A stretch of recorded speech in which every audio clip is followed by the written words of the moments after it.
Right, this is going to be another episode of Summoning Insight. Now, here's the thing, Monty.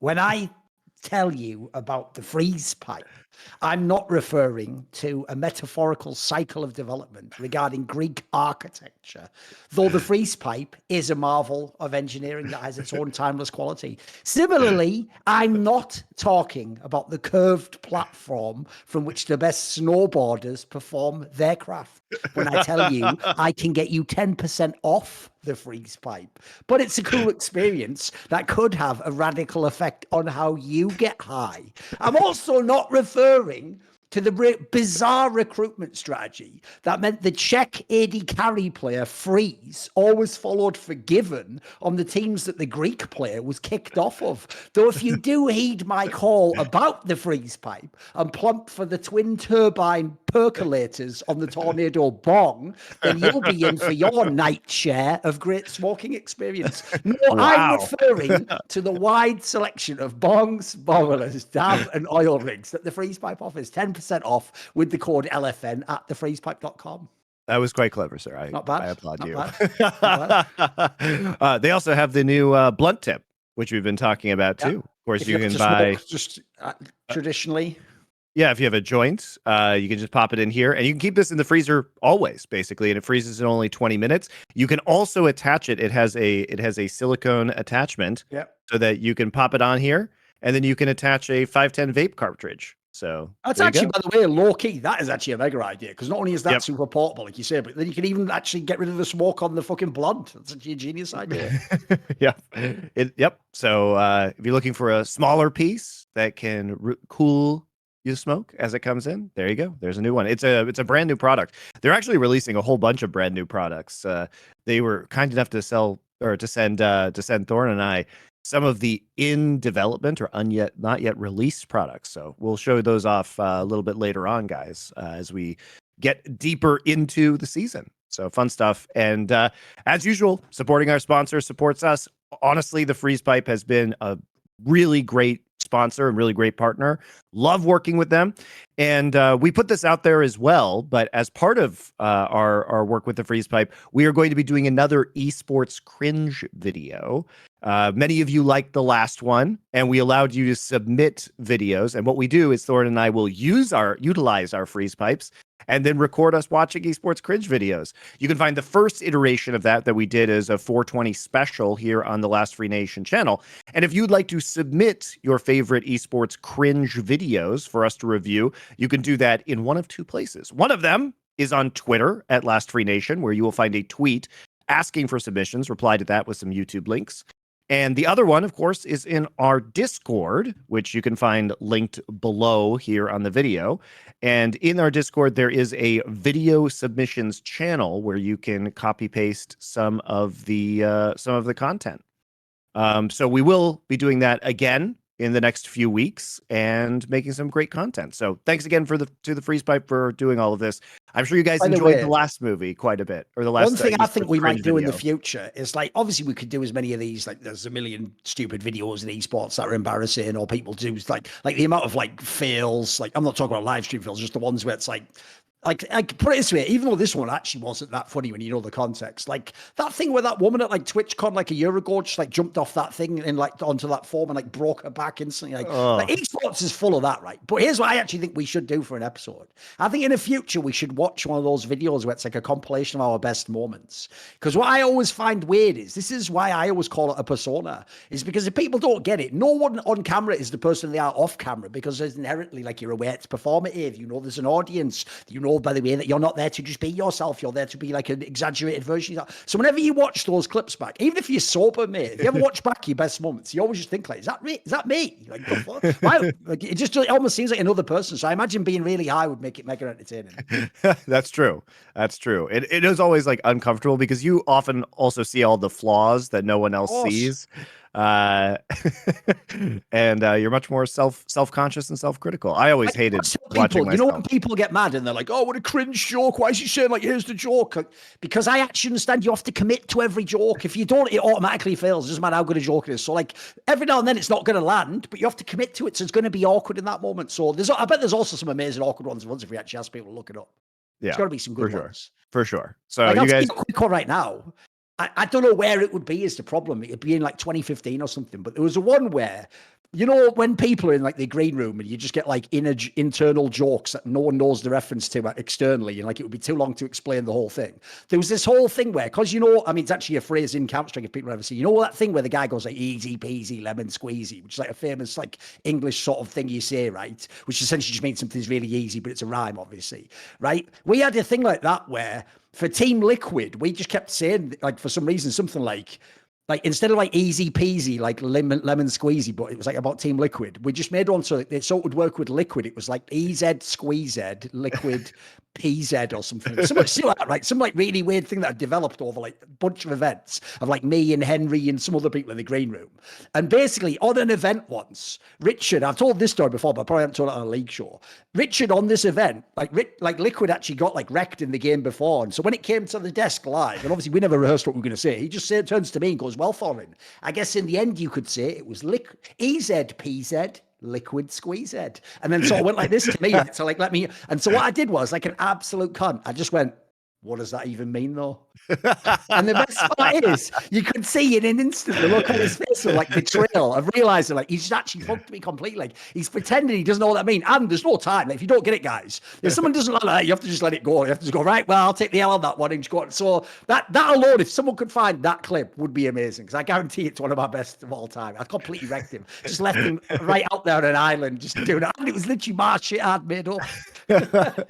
I mean, I don't blame you for leaving him out there, because if he introduces non sequiturs to the audience where it's a joke, it's like an inside joke among the talent into the broadcast, you kind of deserve to get wrecked like that. You kind of deserve it.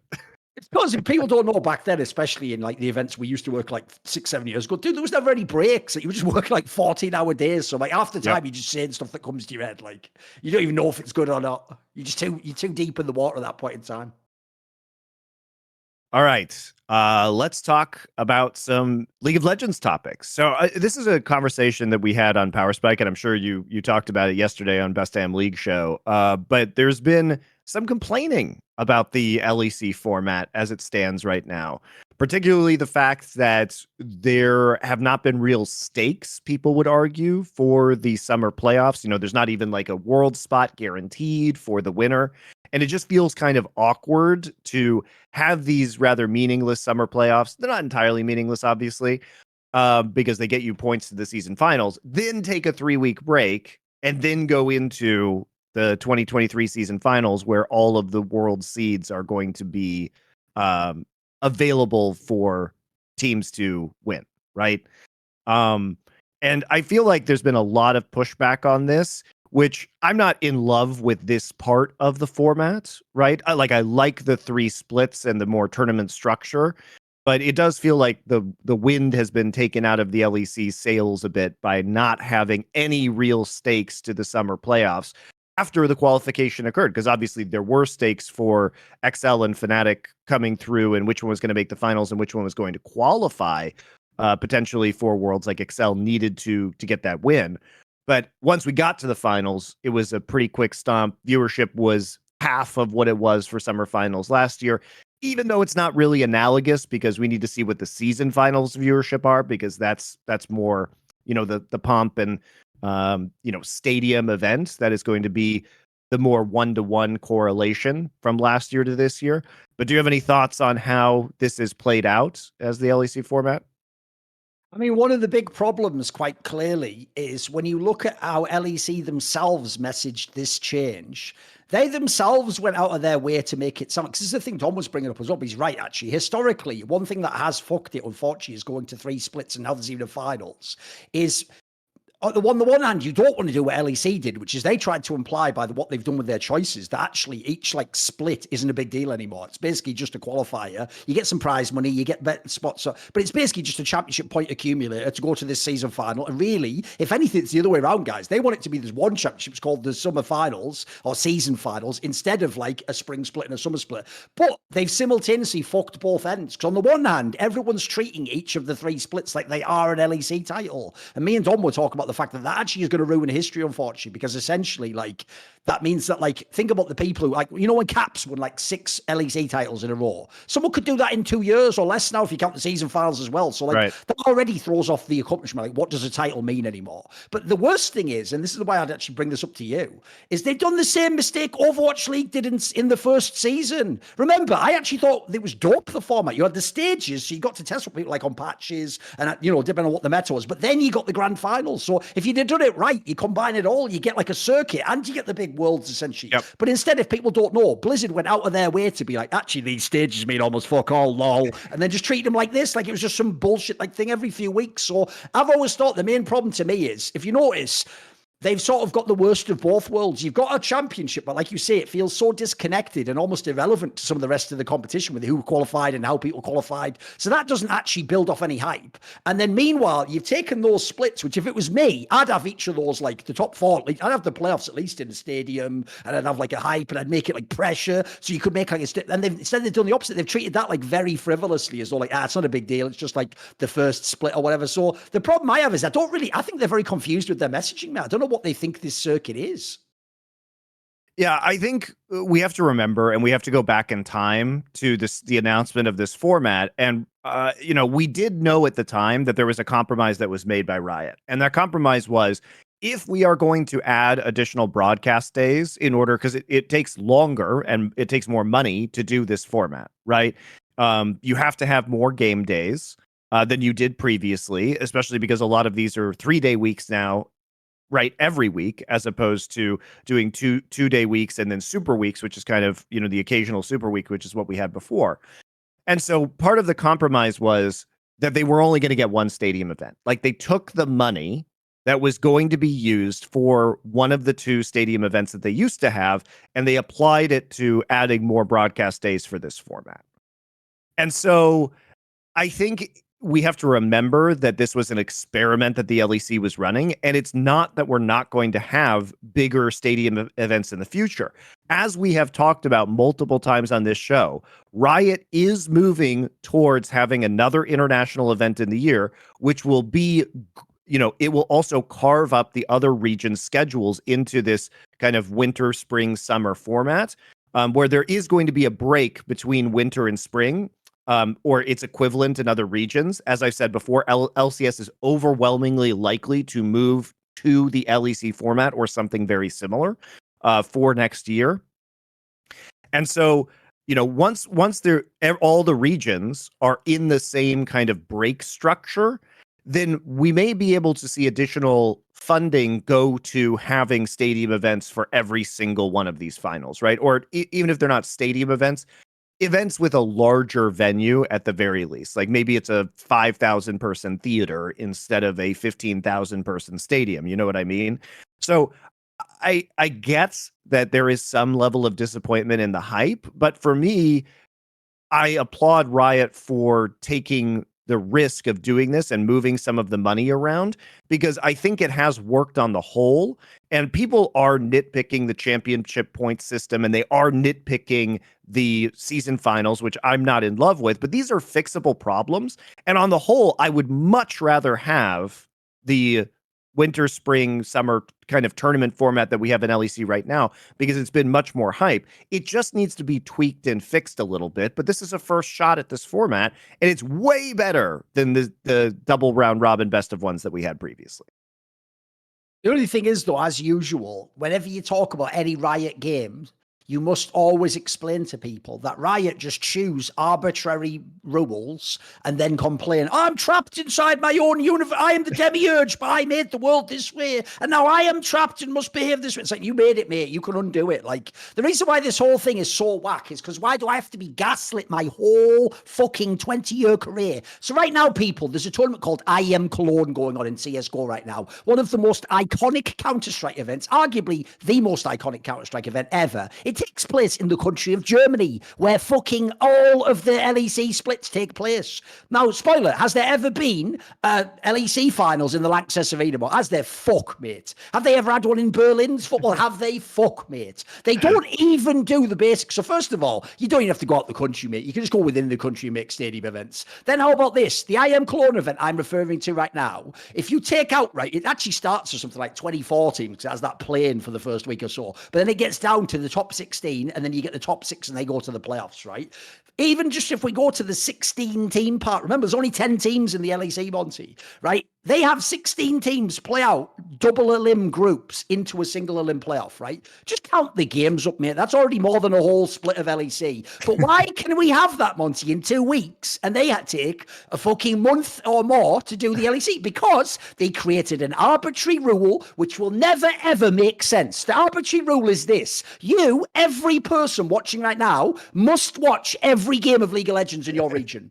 It has never existed in a single esport, in a single sport. I don't know any competitive endeavor where everyone watches all of the shit. By the way, you know, even sports like the fucking like Tour de France, no one watches all the races, mate. You watch like the Paquier, or you watch this team, or you're a fan of this split. Nobody follows sports that way. Like the joke is, you're always going on about that Formula One drive to success, right?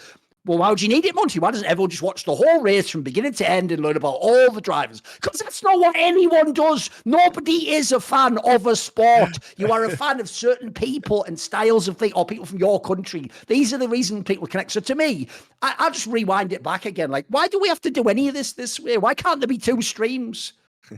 Right. And also, it's even worse than that, Thorin, because they couldn't possibly have the LCS and LEC on at the same time because they expect all English-speaking fans to watch both the European and the North American leagues, right? So you can't have any overlap. Like, logically, they should probably both be on the same days. They're not even at the same time zone either, mate. The whole thing's so stupid to me. You know what I mean? It's like they set up, like I say, this isn't, guys, like you're the one you're talking about with money. Yeah, that might be actually a real concern. Maybe you have to like budget it out, and if we give you one more, but that's fair. What we're talking about here, these are just arbitrary rules. This really, I decree that everyone will enjoy all of League of Legends. Like, what are you talking about? Who's this fucking mad cunt? Like, get him out of here. It's the same reason why they put LCS at 2 p.m. Pacific time on a weekday, on weekdays in the United States, right? It's not best for the American audience. That's just objectively true. You could start LCS at 4 p.m. and it would be way better. It would run 7 to midnight on the East Coast. There's a totally reasonable schedule, be significantly better for the West Coast audience, but they don't do that because they want to capture European audience. Right? That's what they're doing. So, I mean, I agree with you. It's, you know, it reminds me, I don't know if you remember. So the actor Rob Lowe, there's a picture of him that was taken a couple years ago in an NFL hat. It's just a hat that has the NFL logo on it. And it became a meme in American sports because people were asking, why the fuck would you be a fan of the NFL? That doesn't make any sense. But Riot, they repeatedly refer to people as like LCS fans or LEC fans. Like they expect, and they release merchandise. Like here's the wildest thing. They release merchandise with like the LEC logo on it. Who buys that stuff? It was hilarious when Rob Lowe was wearing this hat because I didn't even know they sold hats with the NFL logo on probably it. Don't. They probably gave it for this. I mean, it's just like deeply weird. And it became just really a point of mockery in American sports culture that you would be wearing a hat about the league as opposed to a hat about a team, which goes to your point. But yeah, I think that is kind of outrageous, but even so, like, I think when we talk about this format, you can see the upside of it, especially if you remember what used to happen pre-2015 in League of Legends. So in 2012, 2013, and 2014, when I was working at OGN and we did the 3 tournaments a year that were very similar in terms of calendaring and structure to the LEC format right now. The difference is that there was a build into the finals, and the finals were always just absolutely spectacular, right? They were in crazy locations like the beach in Busan famously. They moved it around so that you would have a different experience. There was always the hype videos and the trash talk videos, so custom content that people looked forward to. So there is a way to, it's not the format's fault that there may be a lack of hype. It's the execution of that format that is a little bit lackluster. And I do agree that they need to rethink the way the circuit qualifies people for Worlds, because that's not working in terms of making the summer playoffs super meaningful to fans.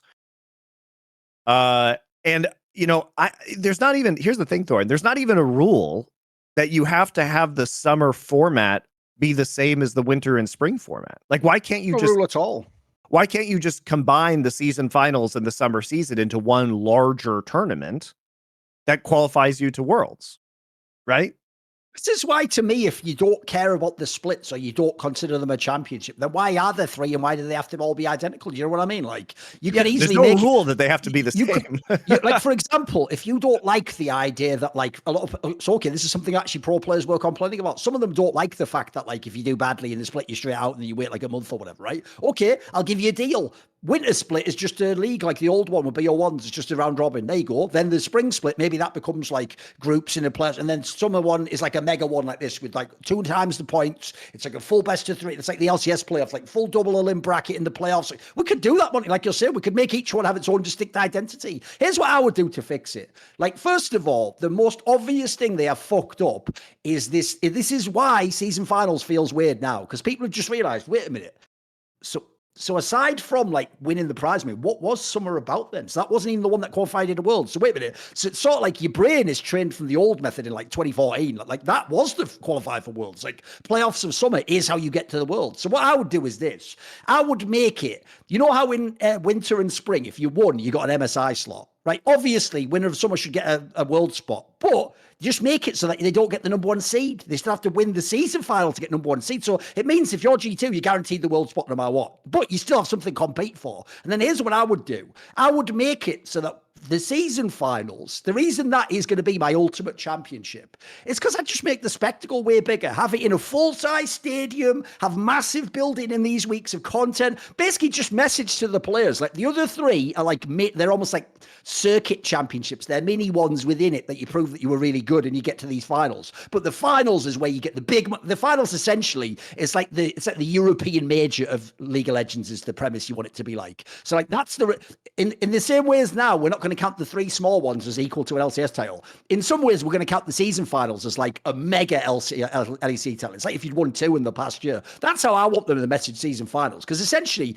everything for Europe should build into the season finals should be the most hyped event of the year, and then you go to World. So I just think they just haven't messaged it well, in my opinion. And I think the points thing is just obvious. All you do on the points one is this: you just make it progressive. So like winter, let's say like it's like 90 for first place in winter, then you make spring like 120, then you make like summer like 150, you know what I mean? Whereas they made winter and spring identical, and then they just put like summer's like 2.5 times or 1.5 times or something. So like I think the changes are pretty obvious if you've watched a lot of circuits. Yeah, summer is 1.5 times the points that you would earn in winter and spring, which you do want, by the way, guys, because you do want too much to winter is the problem, I think.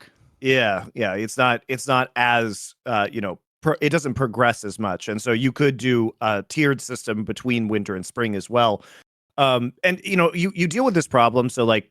So especially because remember, here's the detail people forget. You're already basically, the main reason you want to use the winter and spring points is for the MSI stuff, right? Like in case someone wins both splits, you want the second play. So actually that one isn't even as relevant for season finals and Worlds. Winter doesn't really matter as much. You don't want it to matter not at all. Like if someone wins it, you don't want them to have no chance to make the fucking season finals. But I feel like to me, this is why I always want to know. This is why it sucks there's no commissioner. I hate that Riot just announces stuff. Here's what's weird, Monty. In the game, they're the opposite to how they are in other esports. Because actually in the game of League of Legends, they're amazing at telling you why they did it. And like that's actually one thing I've always given Riot mad props for. Like I know Freak took it like a step further, but they already used to in the patch notes put like that thing. And in the recent years when they added the keynotes of like what it should be, that's mega. But can we just have that for the competitive stuff so we know why you did it? Here's the thing. Maybe they even have a reason. I don't know that like has a logic to it. But if I can't know what it is, it often seems like these are just arbitrary choices, right? Well, I mean, they do sort of explain it at times. The problem is that, so when we talk about the design side, Thorin, so you have, I don't know how to say his name, like Froxen, He's one of the designers, and he releases kind of like patch previews and explanations on Twitter that I really enjoy reading. Obviously, I think Freak's video explainers have been really insightful, and it's good to hear kind of the logic behind the decisions that they're making. But the thing is, Thorin, those are people who are like on the balance team and are highly knowledgeable about the balance of esports. The problem is that the messaging that we get from Riot Esports is done by John Needham, who leads it, who knows fucking nothing about esports or formats, right? He doesn't know anything, guys. Like I'm sure he is capable of running the business end of things in terms of the esports unit, but he is not somebody who has extensive experience in esports, in the nitty-gritty of format, in competitive operations. And so the what we hear, Thorin, is like, well, we need to keep Worlds at single elimination because it provides the hype our fans want. I mean, that's literally the explanation he gave for having Worlds continue to be single elimination when they announced the double elimination format at MSI. So it doesn't make any sense, and it doesn't give you any insight because he doesn't know what he's talking about. And that's the difference, is they don't have anybody who is doing this messaging like a commissioner who should have in-depth knowledge of esports formats, who is willing to put themselves out there and say, this is the reason why we're making these decisions. Because it's, it would be like, the lead producer of the game of League of Legends talking about the nitty-gritty of balance. They don't do that. They delegate the talking about balance to the public role to people who know what they're talking about, right? Who's not in charge of managing the business pipeline and making sure that everything rolls out in terms of new skins, the arena mode, whatever have you, right? That they're not in the trenches on the balance. And so I think that's the upsetting thing, is that they continue to roll out these high-level executives to explain these things instead of the people who are actually responsible for those changes in the product. I mean, it's also a major problem esports in general has. Like, haven't you noticed how, if people don't know, this did actually happen once. Even though he was a rival man, this was a good hire. ESL back in like the end of 2008 hired Carmack, who was a journalist at the time, to be essentially the commissioner of like Intel Extreme Masters. I think he was called like product manager or something, right? And his job was not only to decide things like this, like the format of the finals, but then to message to fans why it was that way. And the sad thing is, I thought that would be a trend. Dude, that was like the end of that. It's like what happened is the people who would be the best at both determining the format and messaging it are never allowed to be in that position to have that job. Most of the time, They won't even be hired. And there's two factors to this. One is that the kinds of people in esports who are between the money men and these decisions, unfortunately, are the Reddit mods of the world. They're just intolerable arseholes just abusing power. Like, as far as I can tell, it's because they all came from like their failed executives in football, or there's some like German businessman who just got up to this point now, and this is like the biggest he's been. So they're all like flexing their power like mad. And then sadly, the effect that then has, this is why Riot will never be good guys, because they never replace any of the fucking shitters making all the decisions. So after they've made a shit decision, they turn around and hire another bozo and make another bad decision because you haven't cleared out the people at the top. And the worst part is, just like Riot, it means even if a cool person joins, it's the other way around. They become compromised by how shit the system is, not the other way. They don't like influence the system and make it better. Like, if people don't know, right now at ESL, like, my boy fucking Sponge has done all sorts of shit behind the scenes. Like, has he gone there and made it cooler and us? No, it's him who got degraded and compromised and became fucking whack, because he's the one who's there like, oh, the bag though. Like, that's the worst thing about these companies. It's why, by the way, as a quick aside, it is the most whack angle ever what like Liquid basically tried to claim they're doing about that Saudi shit, where they just make it like, but if we go to the event though and show our values, won't that in some way like influence them? No, it will never make sense that you compromising all your morals and values to go and play a video game tournament means you're winning like the culture war. They,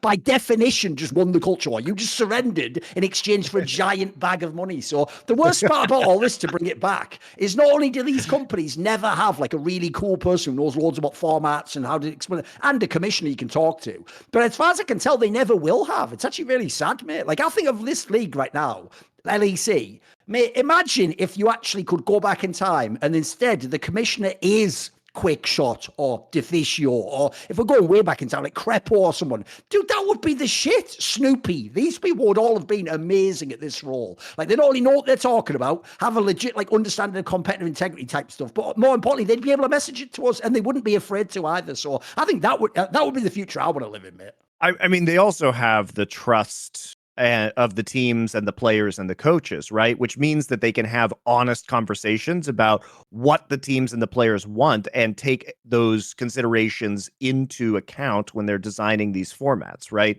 You need somebody who has the connections and the belief, the faith of the esports establishment in order to make that work.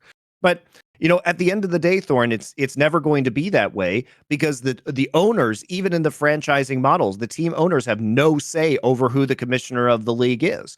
And so what happens is, unlike other traditional sports guys where the teams own the league and they can put the people that they collectively want in charge to represent their interests, what you get is you get a bunch of corporate ladder climbers who don't want to make waves, because the commissioner of a league is merely a stepping stone on their way up the corporate ladder of the developer, right?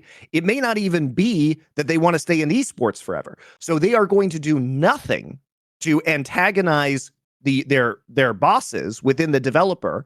They're not going to challenge them in any way, shape, or form, because they don't want to be fired. Like, they don't want to be pigeonholed into the commissioner role. It is merely a step on the staircase up to the top of the corporate system. And that corporate system, at the end of the day, isn't an esports corporate system. It's not. It's a game development corporate system. So everybody basically who is in these roles is attempting to, at some point, escape into something that is not esports. And that's the problem. They're not going to ever do anything that represents the best interests of the competitive scene if it is at odds with something that somebody above them wants, which it always is, because the core business of Riot Games is game development. It isn't esports. And that is the fundamental conflict, right? You're not going to go stick up for the teams. Fuck the teams, right? Fuck the teams at the end of the day. Aligning with them and trying to get something more for the teams at the expense of the developer is never going to be popular with your bosses. And so that really is the core issue of all of this, right? Is that, as we said before, many of these people are just esports tourists. They're not here to make a career in this industry. They're here to use this industry as a tool for advancement into non-esports spaces. Because to bring it back, and this is something we have discussed in the past, especially when this format was announced, it's like you said about the Korean events. Mate, anyone who thinks you actually have to be in a real stadium to do an esports event, or did you just miss, let me check notes, the first 15 years of esports? What are you talking about? Like, in Korea, in OGN, they would just rent any venue, like gymnasium of a high school, fucking warehouse in the middle of an industrial area. All you do is you need an empty area, set up a screen, and you put a load of like plastic chairs out. That's it. And you charge, depends on how good it is. If it's mega, 30 euros a day. If it's shit, 10 euros a day, whatever. People would turn up. By the way, I can tell you, I already went when I was in Cologne last year to a thing where SK Gaming had like a 25-year celebration of being an org, right? And all they did is rent out like a place in like an industrial area that you just drove to in a taxi, and it was like a dance floor and bar and all. So it's so easy to sell, because the reason I bring this up is when I come from other games like Dota and CSGO, it's so whack that, like, not only do you not have this big circuit of tournaments, but then you're having whole splits where it's just in a studio still. Like, I'll use now some info I gave on Best Damn League Show a few weeks back. Someone on my Discord pointed this out. And when you see it, you'll never be able to unsee it. And it will actually ruin this person's career for you and make you realize LCS/LEC in the last few years, because of a certain thing that meant we couldn't have a lot of lands, is ruined competitively. It's bad enough that everyone's won all the championships. Are you ready? You know what I bet argue? Every big result he's ever had in his career, Monty, is just in a studio. It's not in a stadium. I even have a nickname. I call him the Studio Gangster.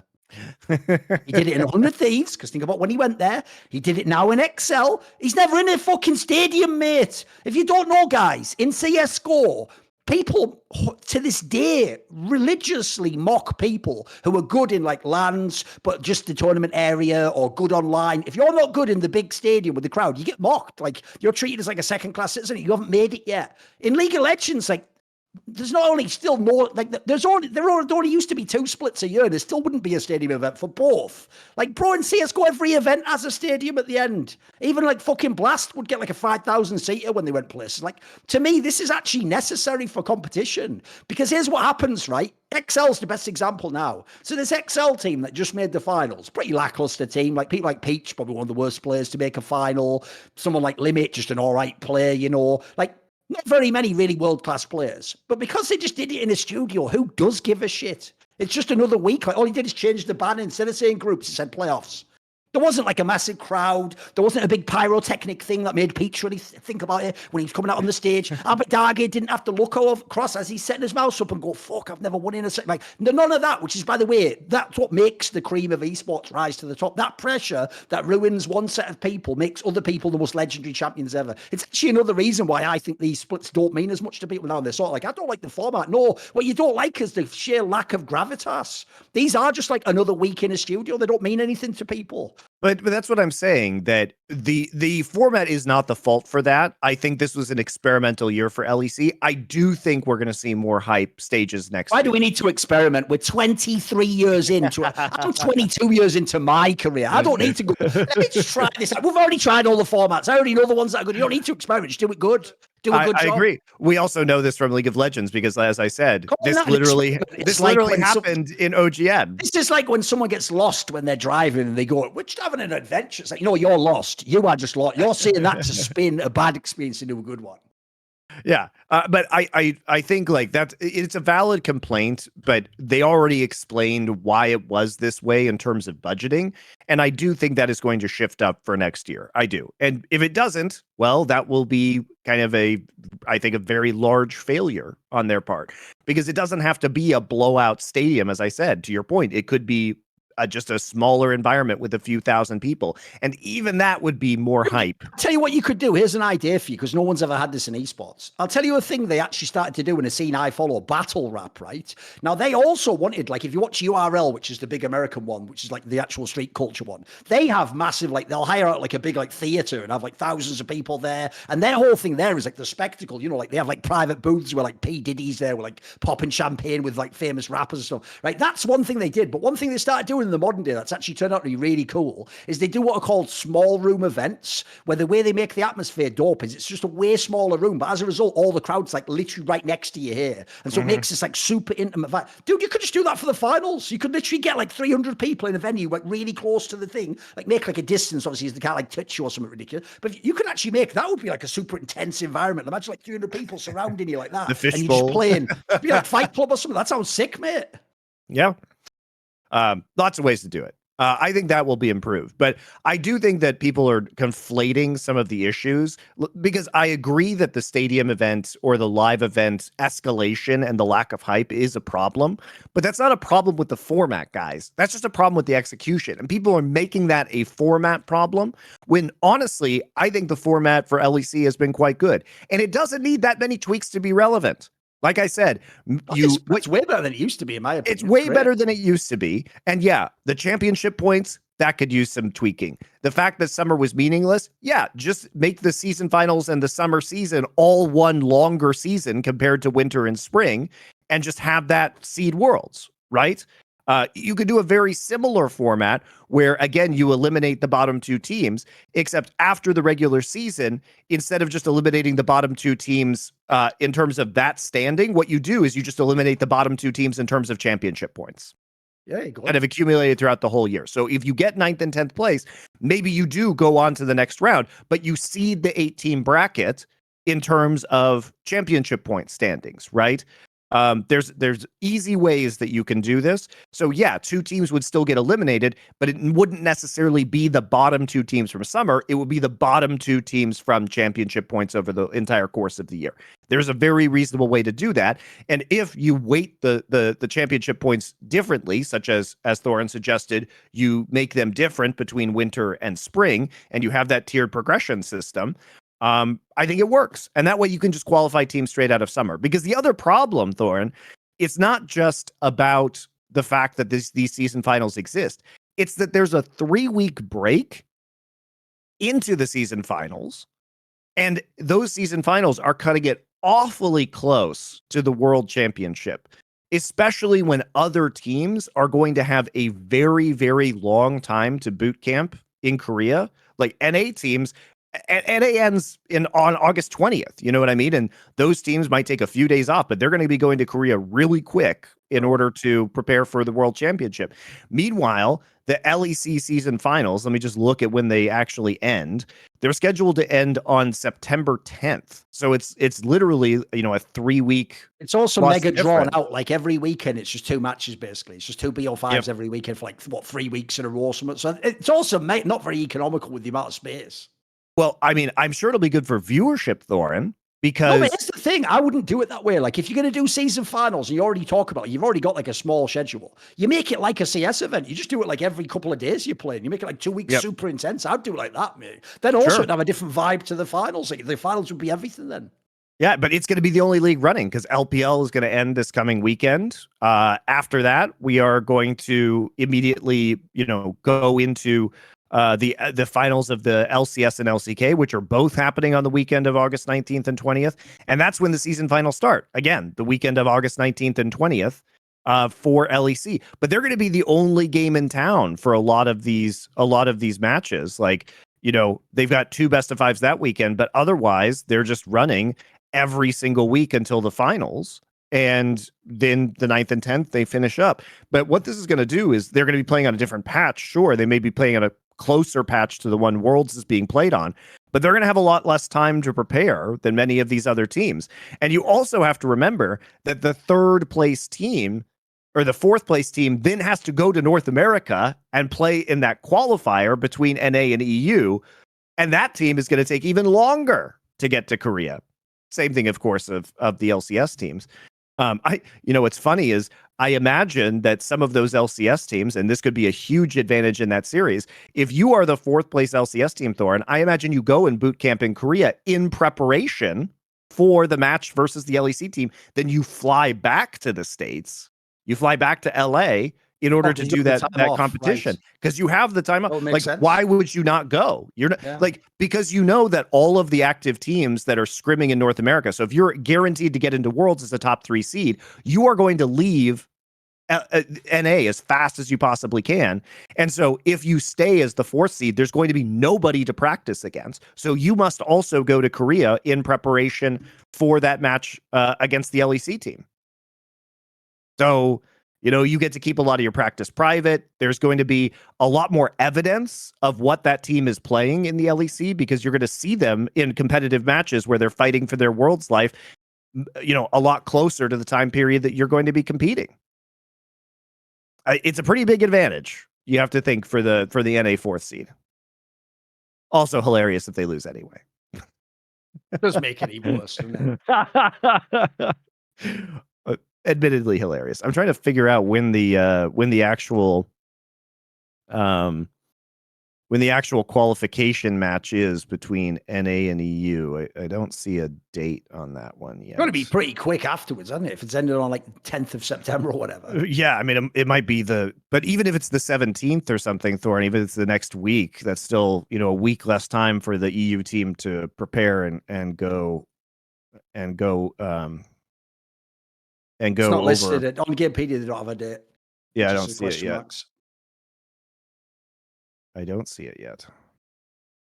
But yeah, I mean, the fact they haven't announced that is concerning as well. So this is all to say that I do think that I am a fan of the new format, and I don't think we should throw it out. It's significantly better than the old format. I like the changes that have been made. I think the LEC format is a really good compromise between what the teams want, which is a guaranteed level of exposure and a guaranteed number of games, versus what we and the fans want, which is not watching garbage teams play League of Legends for longer than is absolutely necessary.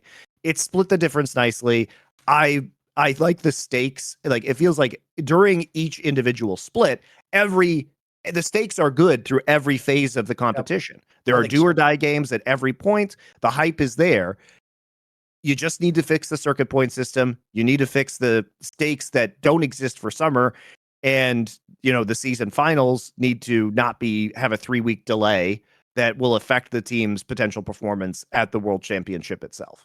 So Like, to me, the reason why you know it works is because every time you start an LEC split at the beginning, you just get reminded of how each format like benefits different teams. Like you see the teams that like are way better in the BO1s. Like for example, Herex is a great example. Herex was way better in BO1s, then they were like all right in groups, then they were whatever in playoffs. Because you're going from BO1 to BO3 to BO5. And so I actually think the LEC split also by the end really shows you how good all the teams are. Because like you can fluke the BO1s, people have done it before, but will you hold up in the group stage? And if you do get through this group stage, but you squeak through, you're not going to win 2 best of 5. So like, I actually think the format in general is pretty good at showing like who the best teams are. It's actually seems like it's sort of justified itself to me.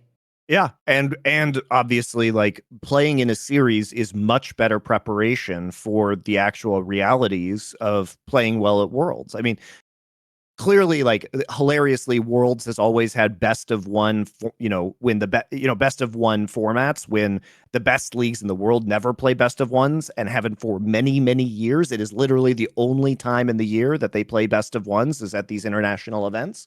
And that obviously needs to be changed. And obviously, Swiss is shit, as we said, and Worlds is going to be very weird as a result of this. Wish we could just have the MSI format. It's great. Or something very similar to that. It doesn't make any sense why we would have 2 very different systems at their core. By the way, you can even just do tournaments. here's the other suggestion. If you don't want it to be that it's identical in format to MSI, like for example, maybe they like the single elim quality Monte. I think the ESL format they do in their CSGO events is amazing, where it's 2 double elim groups and it's just the top 6 individuals that single elim playoffs. So it means you can have the stadium thing however you want it, but you still get like a very sturdy like system in the groups and lots of matches. It always makes sense where you are in the bracket and who's going to qualify. Like I think that would even be a great approach.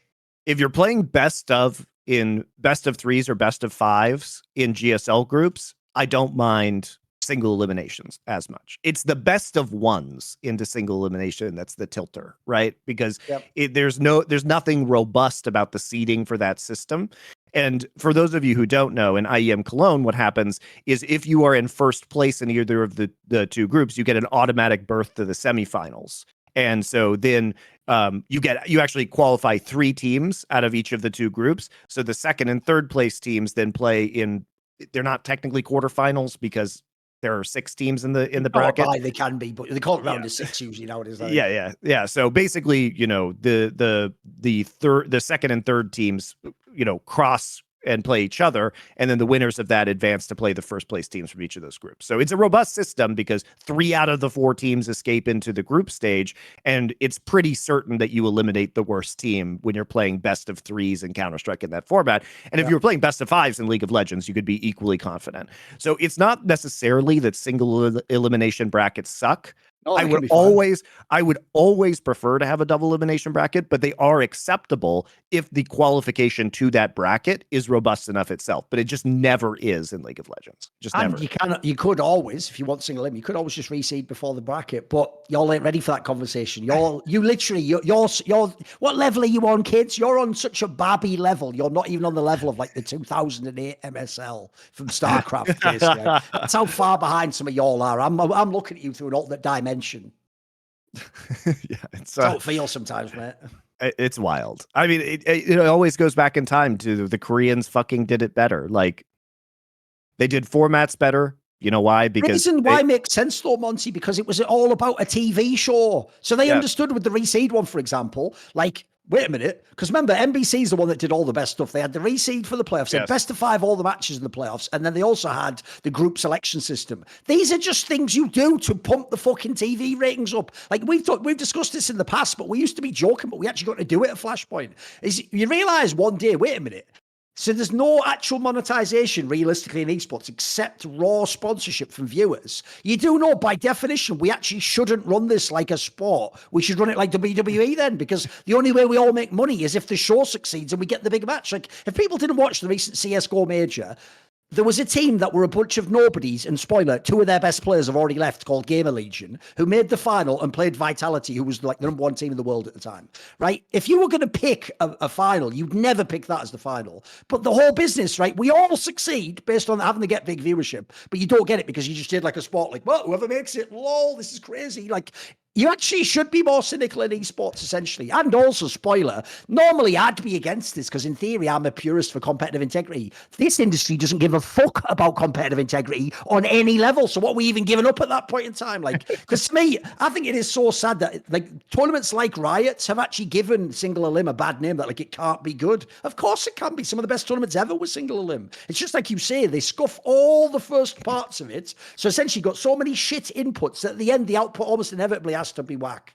Because all I'll say is this, think of all the worlds you've ever watched, all those great worlds tournaments. Mate, it is actually fucking grim if you try to think how many truly classic series from worlds there are. Dude, there's loads domestically, of course, OGM final stuff. But you go look at actually worlds, mate, to even do like a top 10 series of all time, mate, by the time we get like down like 4 or 5, it's going to be pretty rough. And everyone knows the finals just suck dick. That's just reality, mate. Like that last one was actually a bizarre, like rare one where it was kind of a banger. Like normally they fucking suck those finals. Yeah, and I mean that was arguably, I think, the greatest World Finals ever was this last year. So people were coming, you're coming off a high right now because we got lucky. But the World Finals have typically been absolute dog shit in League of Legends. They've been really fucking bad. Almost always the best match of the tournament happens in semis or quarters. Almost always. In some years it doesn't happen at all because there's a weird fluke, and so one of the teams is eliminated and we never get to see certain matchups that probably could have produced bangers. So it is unfortunate. So yeah, I this whole thing, it continues to be very frustrating, but at least it's the circumstance of a man dying of thirst in the desert who gets a sip of water. At least we're getting a sip of water instead of just dying in the desert now. So it feels slightly better. But to your point about Cologne too, Thorin, it's a very big difference between the reverence people have for Cologne because the format is better and because the hype surrounding the event. It feels like IEM Cologne at this point in time is more respected than the majors, which is hilarious. People already yesterday, once the playoffs was set, Monty, said this is basically better than a major, because the joke is the major themselves have their own fucked up format in CSGO because of Valve, right? So because this is tournaments just run by ESL, doesn't have to have Valve involved, they've actually got a better format at kind of 8 Cologne, it's the same format, than the majors. So it actually shows, I mean, there's no option for this in League because obviously you're not allowed to have non-Riot tournaments, but like, even though the major will always be the most important for history, I can tell you that every player, the one you really want to win is like Cologne, in the sense of like, it's an awesome format, it's a great stadium, the fan base is good, it has like history that connects back to like literally like 2014 or whatever. Like, it's actually amazing, like they've built that narrative out. Yeah, imagine what would happen, Thorin, if ESL was allowed to do one of these events for League of Legends. And that's the fear, right, that Riot has, is that someone can do it better than them. See, even white label them. Like, what about this? What if they just ran the actual season finals, which is all these like matches in double and bracket in a stadium like LCS in Cologne, in fucking same country? Wouldn't that be straight fire? If people don't know, you can criticize ESL for many things. They are amazing at those two stadium events. Katowice in Cologne, they have nailed. They've been there so many times, and they have the whole setup. Like, it is really, really impressive how well it's done. Like, it's way better than any of the Riot ones I've seen. I mean, even Blast does well at the Royal Arena in Copenhagen. In terms of the actual production value and visuals, they've really nailed that event as well. So it would be fun to see what one of these companies, even as a white label, could do under those conditions. But we can't have nice things. It's a random comedic aside, which will segue into talking about League of Legends. One thing that will always be a bit weird to me is this, Monty. Right, you remember back in the day when Romain, who's like the GM or whatever of G2 now, Romain Big Eared, used to work famously for Unicorns of Love. In fact, people don't know, he was basically the famous thing about Unicorns of Love, where he would dress up in all those weird outfits and body paint. It's great. Right? He still does that now, even though he's the GM of G2. Like, I love it. Like, mate, there's so many times, if it wasn't for the fact I'm the only one who'd even get the joke, that when I see him do those pictures, like 4 hours to go, and he's covered in all body paint, I just want to do a meme tweet and just be like, this is the future liberals want you to live in. Like some fucking... Because he just looks like some fucked up cyberpunk, like futuristic character. I love it. I love it. I think it's so fun, and I imagine, like, he's kind of a hype guy, and I imagine that. Look, here's the credit, Thorin. Did Riot do anything to make a different mood for the finals? Of course. Well, Romain did. Like, credit to him. He's the only one who's fucking trying. He's the only one who is trying to make the event special, like the summer final special. If you think about it, guys, it was still in the same arena. It has the same stupid trophy that they gave away for winter and spring. Romain was literally the only man who was doing anything to make this a uniquely hype experience. So respect to him. And he did, if people don't know, he does still keep up posting every split what the cancellations are. He still does it. Now. I think it's great that he holds people. It's fire that he just calls out. Because the thing that, if you watch those, Monty, the thing that will blow your mind is every single split, there is like a bomb team that fucking keeps cancelling all the scrims. Like, bro, if you only knew, like, go ask some of the stories if you're a pro player about what it's like to be like the 4th seed from the West, go to Worlds, lose the first 2 scrims and never get to scrim any good Korean team and have no chance to get good. Like, if you're getting scrims against the best team in the West and you're cancelling, like, actually, fuck you. You're actually not only ruining your career, you're just ruining esports, mate. Like, why are you being a dickhead? Like, that's also crazy to me, mate. Like that's still, because there's one thing we've talked about in LCS a lot, where famously people used to just cancel the scrims. How is that a thing in Europe, mate?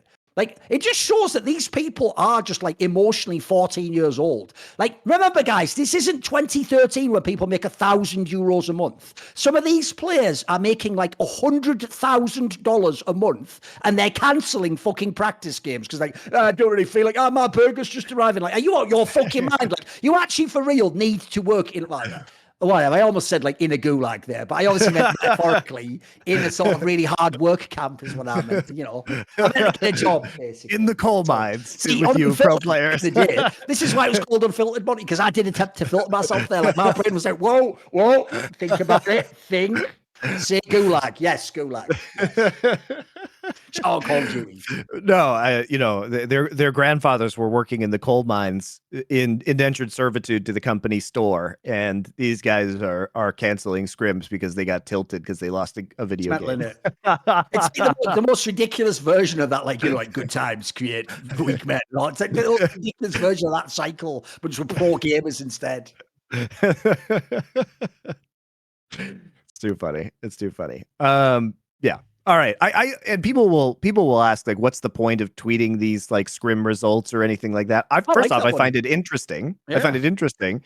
And it gives good insight into the scene, right? And how teams are doing and which teams are the ones that are more mentally weak. I've got a point on that I want to bring up with you, because you know this from Overwatch and League. This is one of the maddest strawmans I've ever seen, right? You know, we're the ones who coined the whole scrim box thing. We've always mocked people who only go on about, well, we're amazing in scrims, right? People are so dumb. Richard made this point in the video, is so right. The most annoying shit online is that because the coolest thing you can do in an argument is gotcha the other person, but like legit. Dude, all these morons who don't even have the brain capacity to gotcha just tend to do it all the time. So they'll just come and go like, I thought you didn't care about scrims. It's like, no, in the context of, I don't think scrims make you better. I don't care. But one thing, there's a straw man that'll blow your mind when you hear this. It's a real consensus take because it's all because people hate Vitality. Are you ready? They go, who cares? There's always bad teams winning all the scrims. Like, pause. That's a complete fucking fantasy. You know, when we talk about scrim books, we're usually talking about like when like the 4th best team is like secretly the best in scrims, right? There's never ever in the history of League of Legends, Monty, been like a 10th place team in like LCK or LEC who secretly is winning like 90% of scrims. Like, actually, that information about Vitality, that right till the end they were winning more scrims against G2, Fnatic and everyone, actually does imply there's more to the story than whatever's happening in the official games. That's actually really interesting info to know. It's not irrelevant. So I can't even believe that's a real consensus state that people are like, there's always some team just smurfing script. There isn't. What are you mate? That might mean they're okay in scrims. There's never a team who's bad that's getting like 80% win rate. It just doesn't happen. It happened with FlyQuest this year. That's why FlyQuest was so fucking anomalous. That's me though. That's why they're not actually. And by the way, at the end, they weren't the worst team, were they? Spoiler, they weren't the 10th team. It's true. It's or something. Yeah, I think that's why people really bought into FlyQuest this year, especially not this year, this split in summer, is because the scrim bucks pre the start of the summer split were fucking nuts on FlyQuest. The scrim bucks were out of control.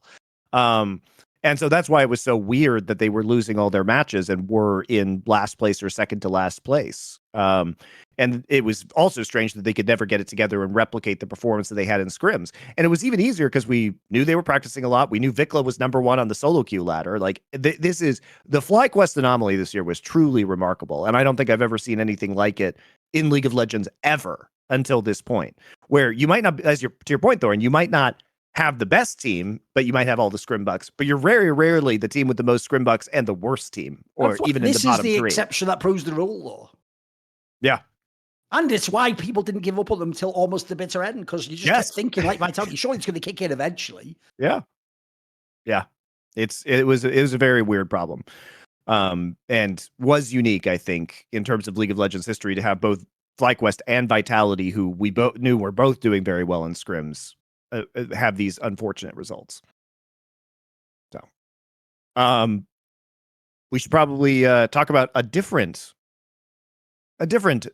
direction here, because I mentioned this on the Monte and Wolf show when I realized kind of what was happening with a lot of these LCK teams, which is that there is going to be a crazy number of players that are free agents in this offseason, and that is going to coincide with the new kind of, what is it, SRFs, SFR, the Sporting Financial Regulations, which does seem to be... This, by the way, y'all can actually miss me. You know what, the esports industry, their version of like the good morning tweet is when people just do the same debates years after years. Like, you know, when Slasher would be like, I think we should have surnames as the names, like the same boring topics, right? One of the worst ones ever is when everyone goes, well, everyone stop comparing it to sports. Then esports industry, call it the Sporting Financial Rules. Like, they can't help themselves, mate. They're the ones doing it. You're the ones who keep doing it, guys. Can we all get in the Olympics? And why would you compare this to a sport? Like, give me a break. So there are teams that do have players that are contracted beyond this. So Faker notably is contracted through 2025, through the end of 2025. So it's not that they couldn't actually make some of these contracts work. There were just a lot of players that were going to come up at the end of their deals, including players that did have multi-year deals going into this one, like Chovy and Peanut. But this is all to say this LCK offseason is going to be absolutely wild, because here is a... Is there a list somewhere of all the names? There's not a definitive... You have to look at everyone. So this is a non-definitive list, guys. Non-definitive list. But here are some of the big names that are going to be free agents. Chovy, Peanut, Thorin, Delight, Zeka, Canyon, Showmaker, Viper, Aiming, Lehens, Kiin, Gumayushi, Keria, Zeus, Deft. All free agents. I mean, the joke there, unironically, is you can not only make an LCK champ, you can actually make a world's champion out of, like, you could probably make 2 lineups out of that are like world's champions, man. Like, think about it. Like, literally, if I just take those players alone, right, I can already, if I want to, something like, I could just have like fucking Canyon, Chovy, and Viper all in one team. There's one. That's just one core for you. You can fill in the other 2 players. Then I can have like Kiin, fucking Zeka, and Aiming. Like, already there's another one. Just fill that one out. You know, like, mate, you can actually make some banger lineups. Actually, I really hope. Bearing in mind, most of the time in LCK, particularly LCK, you tend to only go over to LPL. You don't do massive moves between teams very often. You stay in the same core. This might be the only time ever you get a complete reshuffle of LCK. Yeah, BDD is contracted, to 2024, so he won't be moving on KT. But it is crazy, and it's seeming like I don't think it's the most interesting to me, because there's so many different teams you could put him in. That'd be really interesting to me. I think Chovy is quite loyal to Gen G because he did reject other offers in order to join Gen G. And I know that the environment on Gen G and the treatment he receives there has been quite important to him. So he may end up sticking around. But the new regulations, I don't know if they've actually settled on what the dollar value is, which if you exceed it, you will start paying the luxury tax. So what the dollar value of the soft cap is. But I've heard it's probably going to be between $4 and $5 million a year. I still think they're hashing that out, and it may not have been entirely settled yet. But, that's still quite a lot of money for a League of Legends roster. But to assemble super teams with a budget of 4 to 5 million might be rather challenging unless players are willing to take a pay cut in order to be on those teams, or a team really wants to spend a lot of money. Like, there's nothing preventing, especially the big corporate teams like Hanwha and KT and T1 spending more money than the cap and having that paying the luxury tax. Also, what's interesting about this, Thorin, is that contracts that were negotiated before the cap are exempted. I think they only count, I'm trying to remember off the top of my head, pretty sure they only counted like 20% of their value as far as the cap hit goes. So it's interesting that there are so many players that are coming out of contract at this time, because if a team wanted to pay the premium and retain these players, or they had a multi-year deal, it wouldn't necessarily count against their, Basically, luxury this is cap the total. offseason to make a super team if you're going to do it. Yes. But it's also potentially the most expensive season to make a super team. And or, remember, there's also going to be the LPLs around some of these fucking players as well going on. And if these rules are going to apply now, I actually imagine this is the feeding frenzy offseason then. Yeah. I just want to put this in people's minds right now, because this amount of talent that you are going to see on auction in LCK is very rare to have all of these people come up at exactly the same time when it comes to their contracts. And some of you think how pivotal some of these names are. Like, mate, Kiin and Showmaker are damn one. Like, what's damn one if they leave? Like, just an OK org again. Like, they'd be like Hanwha Life or something, wouldn't they? Yeah. And you'd have to think that maybe there is a world where some of the bigger teams are going to want one of those players. The question is, do they split those players up who've been playing together virtually their entire career, and have that, built-in synergy? Do they want to go to the same team together? But, I say, if I'm making these lineups, if I'm Chovy, I'm just calling fucking Canyon, like, stop playing with that fucking bum Showmaker and come and get with the king. Exactly. I don't know. I think Peanut's very important to Chovy's success. So I'm not sure Chovy would look better. By definition, Monty, you are absolutely right. If it wasn't for Peanut in game 5s, Chovy's success would be very different in his career. Oh, come on. It's not that Chovy himself. He's been the most influential player on Chovy's success the last few years. Chovy turned into a pumpkin at the last World Championship. Chovy reverted to his kind of pre-Peanut form. Peanut has actually leveled up Chovy in terms of his macro awareness significantly. Well, in that case, you know what, Monty? I don't want this fucking brilliant Peanut to be laboured with Chovy anymore. I think he should go and play with BDD, and I'll take Canyon, just shitty old Canyon. Hasn't even won a title in years, Monty. I'll take little old Canyon in with me and Chovy and Viper, and you all can just fuck off with whoever you want. You can take whoever players you want, mate. I'll have Kiin, Chovy, Canyon, and Viper. You can pick the support. I don't even mind, mate. I'm not greedy. I just want a few good pieces. Lehens will be a free agent too, so there you go. There you go. Yeah, it is going to be wild. And I do think a lot of these players are going to stay in Korea. It's not like, these players are going to be on small contracts. The best players are still going to be on 7-figure deals. It's just a matter of who wants to pay for them, and if teams want to splash out for potential luxury taxes, which, I don't think really Hanwha or T1 or KT will mind all that much. The crazy thing is that this roster with T1 is going to be coming apart, because Owner has a contract through 2024, Faker through 2025, but the other 3 players are up at the end of this year. And the market for players like Zeus and Keria, who have shown such high peaks, and Gubayushi, who's been incredibly consistent this year, it's going to be pretty crazy. Here's the problem, especially in light of all the shit that's going on now with Fakeaways coming back, and they're going to maybe turn it around. But it's so clear that like the roster hasn't really functioned without Faker. That means you are now in probably the worst off season ever if you're T1. Because do you keep this core and try and make it work again? But you know that the day Faker ever stops playing, it's potentially scuffed lineup. Or do you actually do like, look, if you're going to do the actual NFL move, Monty, they should actually just scrap the core of T1 and say, we try and get like a Chovy or a Showmaker or a Canyon. We should go for the big names. We're T1. Like we're a destination people want to go to. But if you do that, you are sort of throwing away what you did for the last 2 years in the bin. Unless, as you say, maybe you can get market value. Maybe someone really does want Keria and Zeus and they'll pay above the board price, I mean, the real losers in all of this are Keria, Gumayushi, and Zeus, who apparently can't play League of Legends in a macro or strategic sense without Faker. Does the value of their contract suddenly depreciate significantly? Because we've seen what happens when Faker isn't there to mind control them with shot calling in the game. Basically, Monty, this is a skit you should do for the Monty and Wolf show. It should be the skit like you're selling like the old gear from the 80s, the toys, and it's like Faker sold separately. Because obviously the joke is like without the Faker, it's shit, isn't it? That's like not having a game in the Nintendo on Christmas. Like, yeah, thanks for the SNES, Grandma, but where's the fucking game, bitch? There's no games in this shit. It's not even they've built in. It's not like a Sega Mega Drive or whatever. Not from real history there, Ethan. That's just it's more.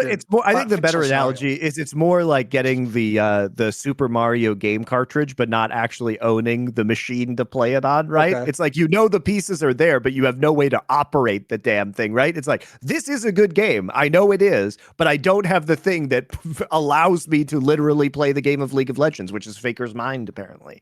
I haven't seen the games yet because they happened last night, and we're recording this first thing in the morning for me, but T1 won 2 games in 23 minutes against Guangdong Freaks the first time Faker was back.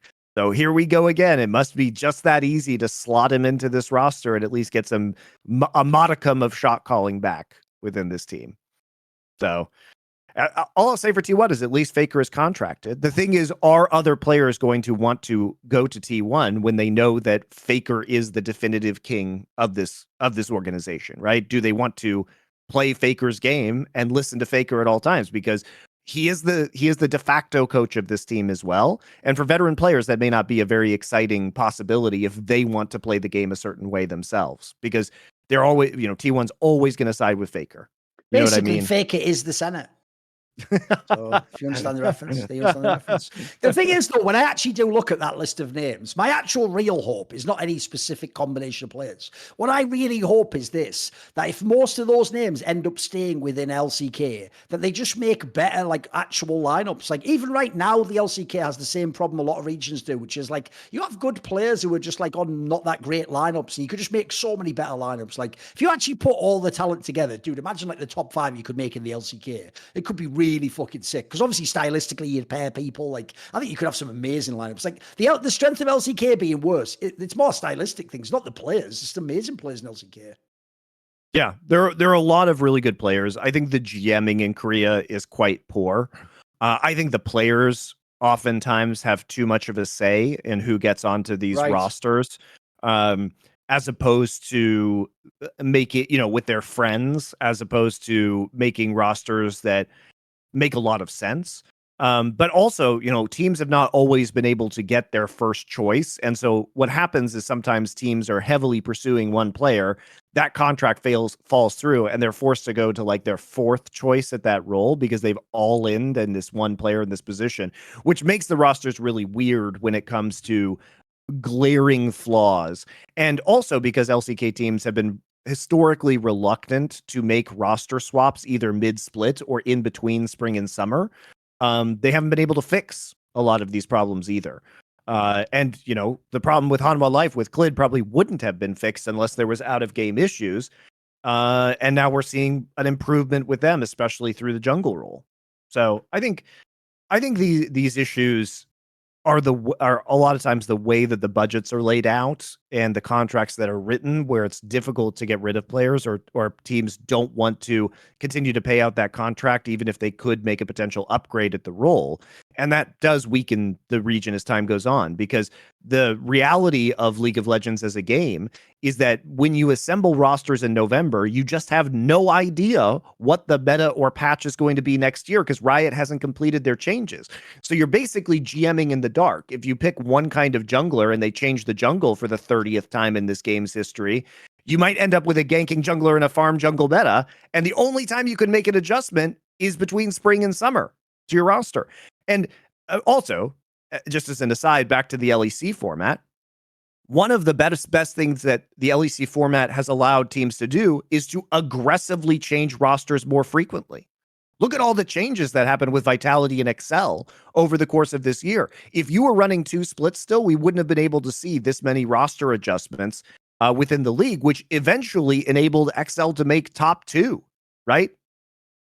So I think, the more breaks you have, it makes it more of a Counter-Strike system where teams are able to change rosters in between tournaments. And that period of adjustment means that there's something constantly to be excited for as a fan, because you want to see how the new roster does. And it makes it so teams are not locked into losing for extended periods of time. They can at least try and improve.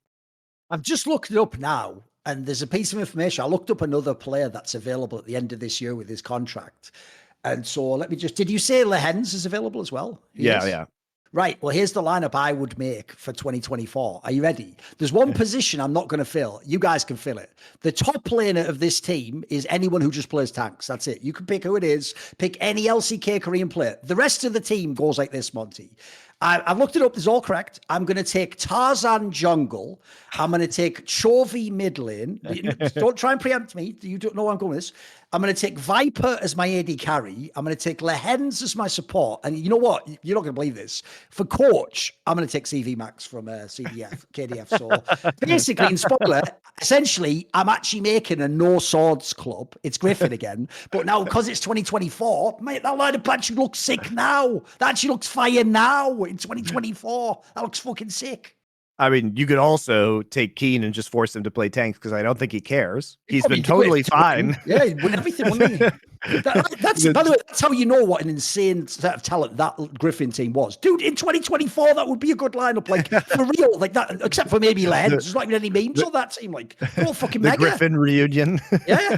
I'm into it. The sad thing is, when you go back and look at it, obviously people know Griffin never won any titles, right? Even Dan won. They won like 3 titles in Worlds. That's it. Like, those two cores had the potential to do everything. Like, when they both came up, they looked like they were like the new fucking SKT, like they were just going to rule for years. But it's why I actually do think a take that people, it's a mad underrated take this, but I think it's legit as fuck, mate.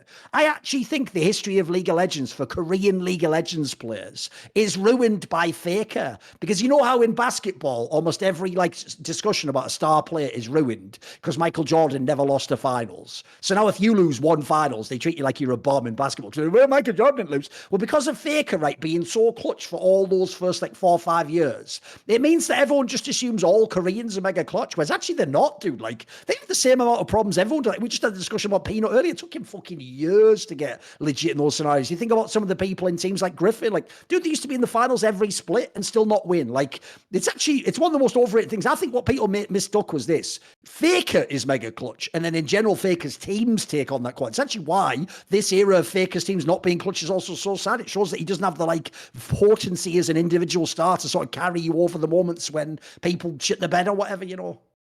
Yeah. Because you can easily argue, by the way, if people don't know, I actually think as history's progressed, I think some of those SKT teams have been mega overrated. The ones that won Worlds, like, except for the season 3 one, dude, the season 5 and season 6 one, like, first of all, they're sometimes not even the best team. Like, they just win the tournament. And then secondly, they're definitely not the best player at every position. They're more just like a really nice like identity. They play the same style. They can come from behind. Like, if you actually look at the modern day SKT, dude, the SKT of the last 2 years is a really fucking skilled lineup. Like, there's some really insane players on. It just hasn't had the results. It just shows how teams are more than some of their parts, or less sometimes. And the entire narrative on SKT would have changed if they had just won MSI or Worlds. Just one of them. Yes. Just one of them. Just one. Yeah. They only had to win one, and we would be talking about this team entirely differently. Instead, they are now the choker roster, right? Instead of literally, if they win one international tournament, one of the 2 MSIs or Worlds last year, they go from being the choker team into being a team that has made all these consecutive finals and is a success. I always say it like this, because if you notice in Counter-Strike, we've had some of the best examples as ever. If people don't know, people like Device and Carrigan were the ultimate chokers, and now they're some of the most decorated players ever for winning the biggest tournaments. Like, what I've found is this: there's 2 aspects to it that fuck you if you keep having like you're talking about. Is once you have a bunch of early times that you choke and you lose, it gets in your head next time. So now you're thinking, and then even worse, eventually when you've done it more than a couple of times, your opponent knows you're going to choke as well. So he's just even waiting. And it's almost like in the battle, even if he's losing, he knows that if I just hang around, he's going to give me a chance back in this game. It's the opposite. Like you're saying, if you just win one of them early, that sort of breaks the sort of like the dock, as it were, like the rot that you were stuck in.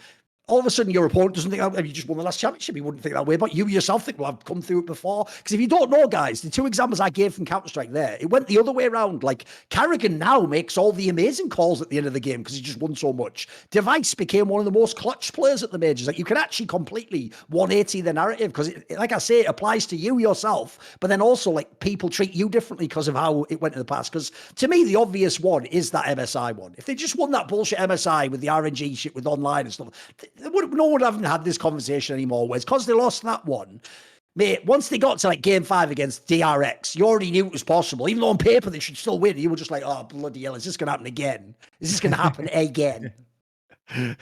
Yeah, and DRX actually also proved, by the way, even being clutch can be overrated because they were mega clutch in that Worlds, but they were still one of the worst teams to ever win. Yeah, they certainly were. I mean, arguably outside of Fnatic, we don't count, the worst team to ever win. The Samsung team was pretty bad too, but anyway. The joke is that team's only going to look better because it has Ruler on now. Like that really was not that great a lineup, that team. No, that's why the real ones who did blow that were like Longju, RNG. Like these are the teams that should have won that tournament. Yeah. I think also when we talk about the clutch factor versus the choking factor, it is such a psychological edge for the opponent that you're playing against as well, because even if you are crushing them in the early game or you're up to, they're up 2-0, a lot of teams would just mentally give up at that point in time. But the fact that you have lost all these finals now gives your opponent, insane hope and like a fight, they'll fight to the last if they know that you have this reputation as a choker. Whereas if you have a reputation that you just close people the fuck out and destroy them, people mentally give up in that situation. It's like, it's over at this point in time. And that psychology is hugely important to the way that teams play these games and the way they approach big matches, right? There's an analogy that Kenny Smith on Inside the NBA used to say, which perfectly explains this, Monty. He said, when you're really young, the way you know when you finally crossed over and all the other players think you're old and washed, he said, when you're young and you like steal the ball from someone, because you've just got a breakaway, you look behind you for a second and then there's a million miles behind you, you just slam the ball easily. He said, when you're old, when you steal the ball, you look behind you, the guy's just like this. It's like, because he knows he can catch you, like he can just run you down that way. It's the same shit, exactly like you're saying. Like if they know you choke, but even they're just thinking like, just hang in there, give ourselves a chance. Whereas if you just close them out, that's mega intimidating. You think people actually will play worse against that, if anything. By the way, I've got a question for you though. In light of all those players there, who would you want to see go to a specific team, or who would you want to see team up? Remember, you almost have like a smorgasbord of all the great players of the last 4 or 5 years. So who would you want to, like, what combos, like I did the Canyon Chovy one because we just never had that before. What would be like an interesting combo for you, or who do you want to see play together? So I got to take my guy Kiin, just because he's so versatile at this point in time that he can do anything. It's like, 369 is playing mostly tanks right now, even though he certainly can play other things because he's fitting to the team identity of JDG and he knows his role within the team. So regardless of meta, I would be confident that Kiin could kind of take the reins. Would love to see Viper on that team. Get Viper a good fucking team again, please.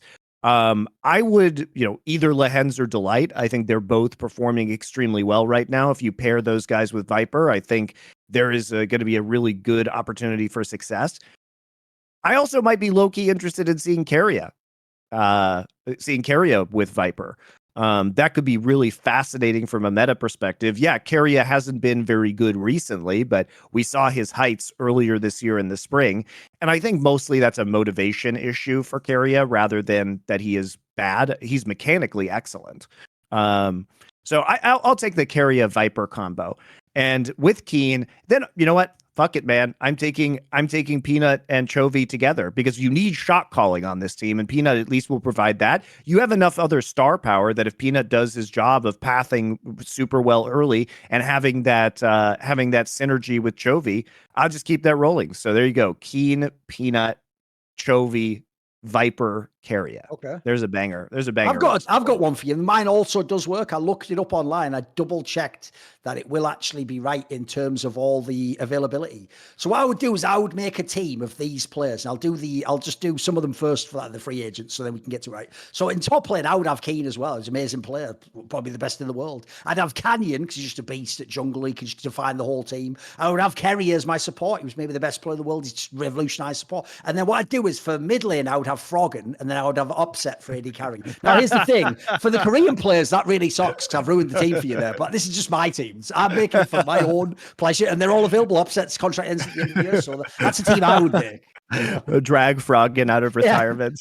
Yeah. Look, I can't lie. There would be a moment where the Koreans came to me and through a translator sock, like broken English, said, but why though? Can't we just have Chovy? I'd be like, listen, it's a whole thing. I'll get into it later when we win Worlds.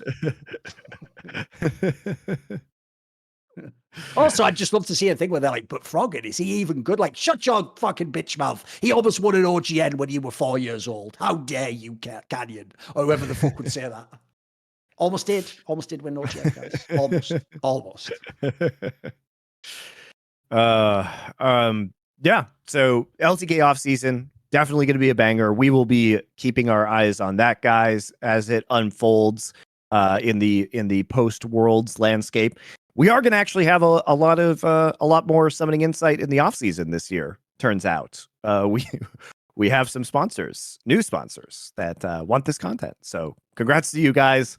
This show will never die. It will just keep going week after week throughout the off season this year, all the way to the end. So we'll do some more things we can do. Like, here's the thing. I was even thinking about this recently. I won't mention who, but obviously I was telling you recently, like when I did an interview where someone was talking about a lot of meta stuff, we should even do some deep dive old episodes like that. Like, we should literally do an episode for real that's like a round table about when there was like the fucking lane swap meta. Like, modern fans aren't even going to get what it is, Monty. Remember, in the modern day, anyone who watched League of Legends after season 9 doesn't even know what the game's like when you don't have to just go to the dragon all the time. Like, it would actually probably really interesting to them. Like, if we had the LS or something, wouldn't that be a fucking banger round table? You know? Yeah, that'd be really fun. I think we'll come up with some good ideas for the off season, you guys. You know, in the world of esports winter, Last Free Nation is one of the only warm places. We continue to get new sponsors onboarding.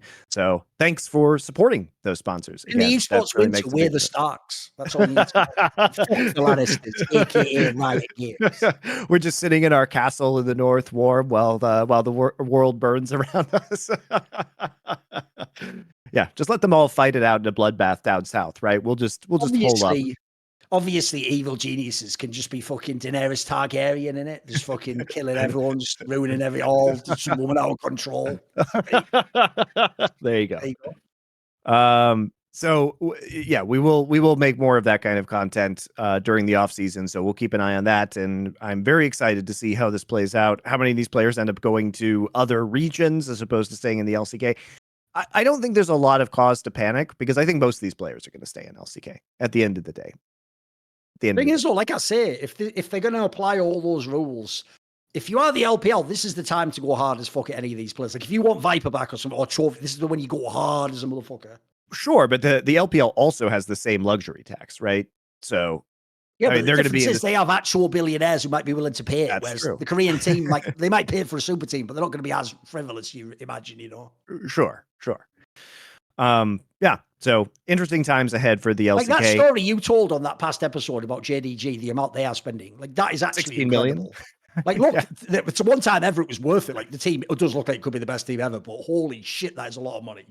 I mean, they've been looking amazing, right? They certainly we can talk about them right now. They put BLG in their place once again. Very easy series.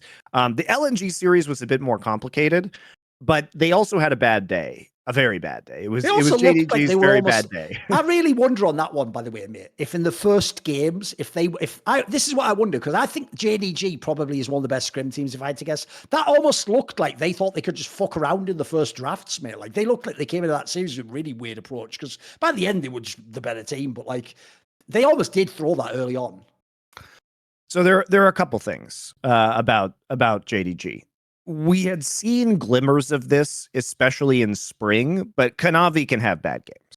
That was one of their principal weaknesses when they were losing series in spring, was that Kanavi would be kind of dunked on by the enemy jungler. I mean, we saw him just have some frightfully bad games against EDG at times, and JJ was just like putting him in the dumpster. And so the bad version of Kanavi came out in this series in a big way. And it's difficult to play against LNG because the Tarzan Scout synergy is just unreal, right? I mean, this team is very, very good at playing around the mid lane and getting skirmish wins and getting advantages out of the jungle and mid positions. So that was one of the factors. Another factor was, honestly, Zika has been really good in these playoffs. Yeah, I have been hyping up Zika for some time, not because I think he's the flashiest or he's the biggest carry top laner within the LPL, but because his floor is so high. He's just incredibly consistent as a player. And it looked like they set him up to try and fucking carry in some of these. They did. Yeah, I mean, they did. They LNG tried a very interesting strategy versus JDG, which is that 369 is mostly going to prioritize tanks because JDG has a very functional strategy that is working right now. Ruler is arguably the best player in the world at this point in time. He is fucking amazing. And so if you have a player like Ruler who is so good, why would you not just play your role as the front line and enable Ruler to pop off and win you the game, which he frequently does? And also Knight, clearly no slouch, right? And so if you know that JDG, it's not that 369 is incapable of playing a Jax, it's that he is the best top lane Gragas in the world, and he's also really the only one playing it in this meta, in spite of the fact that it does have favorable matchups, notably into some of these carries like Jax, right? And he can get, I mean, the nature of Gragas is that he can get through a variety of different, lane matchups just fine because he's very durable with his Drunken Rage. And he also has ways of farming from a distance, and he has good escapability with his body slam from the top lane. Also, very good at ganking, especially post 6 when he has his ult, getting ganked for him rather. And he's very hard to dive. So there's a lot of reasons why he's just a really good weak side top laner.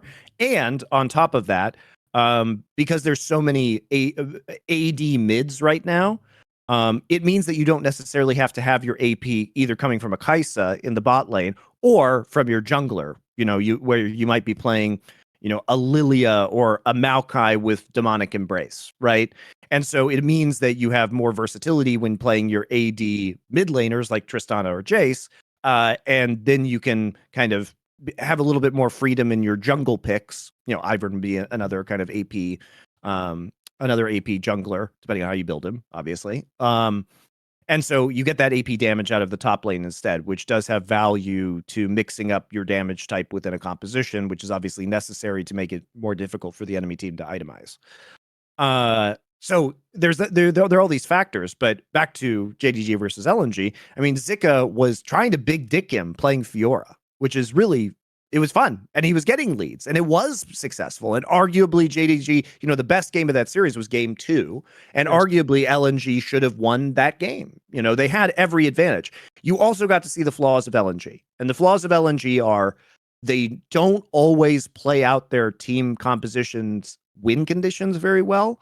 They got into fights instead of with four players instead of allowing Zika to take his advantages and create split push pressure.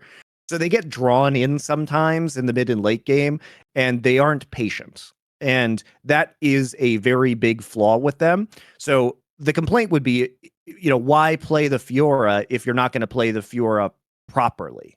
But they seem to stumble. But the other side of that is JDG is also extremely good at playing from deficits. Extremely good.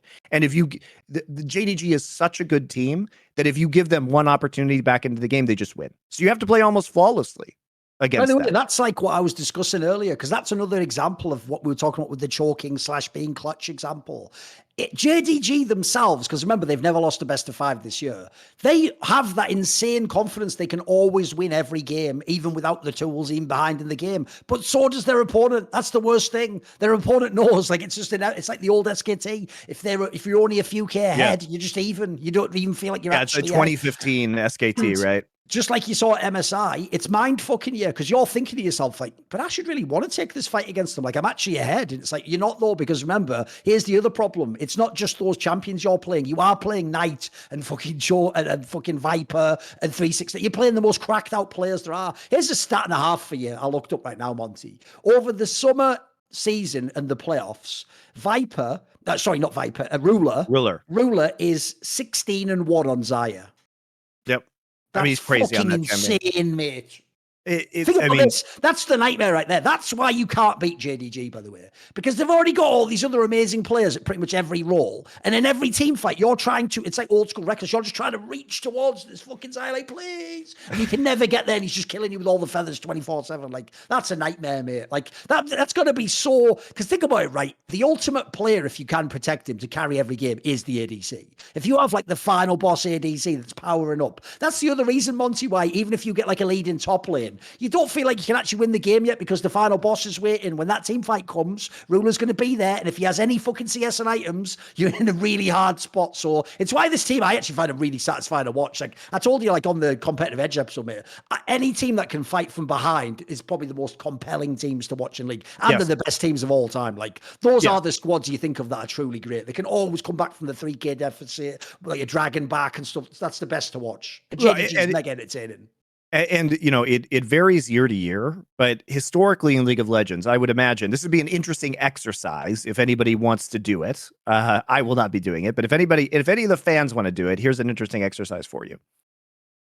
Take all of the games in the history of League of Legends and see of competitive League of Legends and see what percentage of teams win if they have a gold lead at 15 minutes. It's probably 70 to 75%. It changes season to season, but it is a huge indicator of which team is going to win. So when you make that point, Thorin, that when you have a team that can come from behind, if they're at a gold deficit at 15 minutes, it flips the entire script of how this game operates. And that's why it is so key, because when they're ahead, they still have that win rate, right? They still win. But if you can reach a 50% win rate when you're behind at 15 minutes, that is huge. That is a huge boost in terms of what you should be able to accomplish. And JDG is just one of those teams. And when we talk about Ruler, here's a quick aside. I can even tell you when I did an interview with, I think it might have been, let me think. I think it was Sven I did, the AD carry on our support of Cloud9. He even said, Monty, that used to be what all the Western teams said about T1 back then. They said, even if you like won game 2 or you were ahead in a game, you never actually felt like you were going to win the series because you just felt like, they're going to win a big team fight later or they're going to get a lead somewhere and fight back. They actually said like that was like in the back of everyone's. That's why they say it wasn't for real until the season 8, season 9, where it's not just that people beat them. People even believed you could beat them then, like, holy shit, you can actually win these games against them. Like that was the fucking like paradigm shift apparently. Yeah, I think it totally makes sense. And you know, here's a fun game you guys can play when you watch Ruler in some of these games. If you want to see how good he is, see how long he waits either to use his Xayah ultimate or his summoner spells. Just see. Oh, he's probably got the best summoner economy of anyone, maybe ever, mate. He's unreal. It is wild. It is wild. He will be frontlining on Xayah, and he will play it basically perfectly. You can watch some of these LPL games where he's kiting into choke points, uses his ult, gets 5-man roots on the enemy team, and will leave some of these team fights without even blowing a summoner spell. It's why teams get so desperate to try and kill him, because so much of the modern meta game in League of Legends is based around summoner and ultimate cooldowns and finding those windows. But he will not pop his summoners in the neutral game. And so for basically every objective, he's got his summoners up, he's got his ultimate up, unless something very weird has happened. And then he will use them perfectly to fuck you up. He knows all of your ability cooldowns. He knows exactly how far forward he can position. He knows how to squeeze every last drop of damage out of a team fight. It is amazing. It's amazing to watch him play right now. That's also, by the way, the interesting thing to me about League of Legends this year. Dude, this year really is all about ADC. It just has been from the beginning to the end. Yep. Like, I think about all those other years where, like I pointed out, like basically the history of LPL winning worlds is just a Korean mid laner won worlds. We just played for an LPL team. If you look, that's also why the LPL is scary as fuck. Because think about this, right? If just the 4 teams who made the top 4 of the LPL went, you would be sending Ruler, Elk, Gala, and Jackie Love as your fucking ADC. Yep. That's already fucking. No one could compete with that, mate. No one could compete with that. That's unbelievable. I do think, at least in the LCK, the ADC is the deepest position at the moment. Like, it is actually hard to narrow it down to the top 3 AD carries. I think there are a lot of compelling reasons that you would talk about Deft, Viper, Gumayushi, Pays, and Aiming. So those 5, they are more or less interchangeable depending on what you think is the most important aspect of an ADC, right? Some of them are higher resources, like Aiming is super high resources, but he also wins lane very frequently. Like, his laning stats are often the best. But he also is probably, he's one of the highest economy AD carries, but he also provides some of the most damage. Deft has had perhaps the worst laning stats, but is still super good in team fights. Viper plays without a jungler, basically, so God only knows what he could do with a few ganks or without inting in his lane, as he's had for most of this year, with a better support than Life. But he still delivers massively in terms of late game damage output and team fighting potential. Gumayushi's been the best player on a bad T1 team this split. Who else? Pays has done his job wonderfully within Gen G. He doesn't have the hardest job on that roster, considering that they are all very quality players, especially when it comes to team fighting. Thorin is great in team fights. His laning is oftentimes what the problem is. And Peanut often is very good at getting advantages for his lanes through better pathing and kind of coverage. And also Peanut also plays a lot more carry junglers like Kha'Zix, which relieves some of the carry burden that players like Pays might have. So there's a lot of nuance, I think, to ranking the ADCs in Korea right now, and probably any of the 4 teams that will be going to Worlds from Korea will also have absolutely banger ADC players. And by the way, this is how I know I have lived to see everything in esports now. Because if you watch the LPL playoffs, right, if you haven't been watching the LPL in a few years, you're going to be so off the pace for who Jackie Love is. It's mental, because you're still going to think it's the guy who wins the game. The joke is, he's now the one getting inted with Rookie. Like, I actually want to see if he ever did sit down with Rookie and go like the Shy used to, and go, Rookie, it fucking sucks because we're playing awesome. But some guy in another lane, it's Wayward now, by the way, some guy in another lane's just inting us and we can't possibly win. And then Rookie just looking at him like, really, bro? You're saying that to me? Are you fucking getting? You're talking about fucking 2 worlds, like, mate, because people don't know Jack Love he's actually like cleaned his game up. It's fucking awesome. Yeah, he's been really good. I actually low-key hope they get the 4th spot. I think top esports would be pretty cool at Worlds too. Yeah, top would be great. The Wayward / top lane issue is troubling. I mean, once you get to the upper echelons of LPL competition, if you have a liability like Wayward, you just can't win. I mean, they basically have the best top players in the world in that region, yeah. I mean, teams just exploit it all day. Teams are good enough to just strike at that weakness. And Dom made a point that he thinks, Wayward is being under-supported by the rest of the team. So it's not just that Wayward is bad, it's also the team is bad at playing around top lane. But regardless of what you think the reason is, you can't have that level of flaw. You can't have that level of flaw. And unfortunately, like, it sucks because Wayward was so hyped up last year. Then he had a pretty bad Worlds. Then he got replaced by Qingtian. And then now he's back, and he's never really recovered the form that he had in summer to summer playoffs of LPL last year. And that's a bummer because he looked like a really promising rookie player who has regressed to being mediocre on the low end of mediocre, and Top Esports hasn't found a substitute top laner that works effectively in all metas.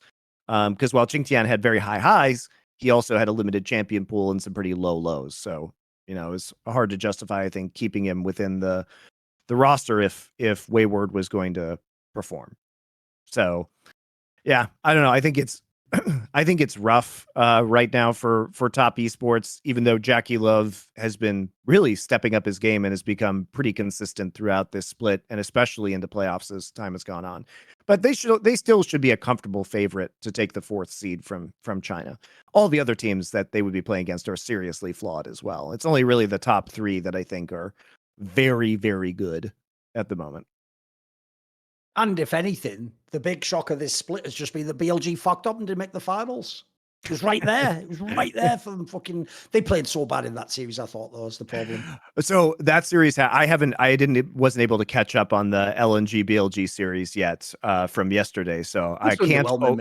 I will watch it later, but I can't opine on that one. I can only talk about the series they played against JDG, which again was underwhelming, but that just looks like JDG is in their heads, man. Like, I mean, they've beaten so many times, man. I think they've won something mad, like 4 or 5 best of 5s against Monte. BLG just refuses to play fucking normally against JDG. They either make stupid lane mistakes, like they get desperate in lane and then die, and then that forces look at the game 3 between these two teams. So Elk and On are like dying in the bot side, then Bin in the top lane is TPing down to take Dragon and allowing 369 to farm in the top side because they feel so desperate. They're down 0-2 already. Oh my God, we need to make a play down here in order to get some kind of an advantage back. But they play scared and they play overly aggressive. It's like, just play a fucking normal game of League of Legends and have some confidence in your own abilities, BLG. You don't have to go entirely desperate from minute 1 of a game and just throw. They look so sloppy. Here's the saddest thing about the BLG story to me is this reminds me, I'll give you a Counter-Strike analogy. So in 2018 was the year when Astralis became the best CSGO team ever and they win everything, right? And famously, Team Liquid from North America was the 2nd best team in the world, and they would always make the final and lose to Astralis.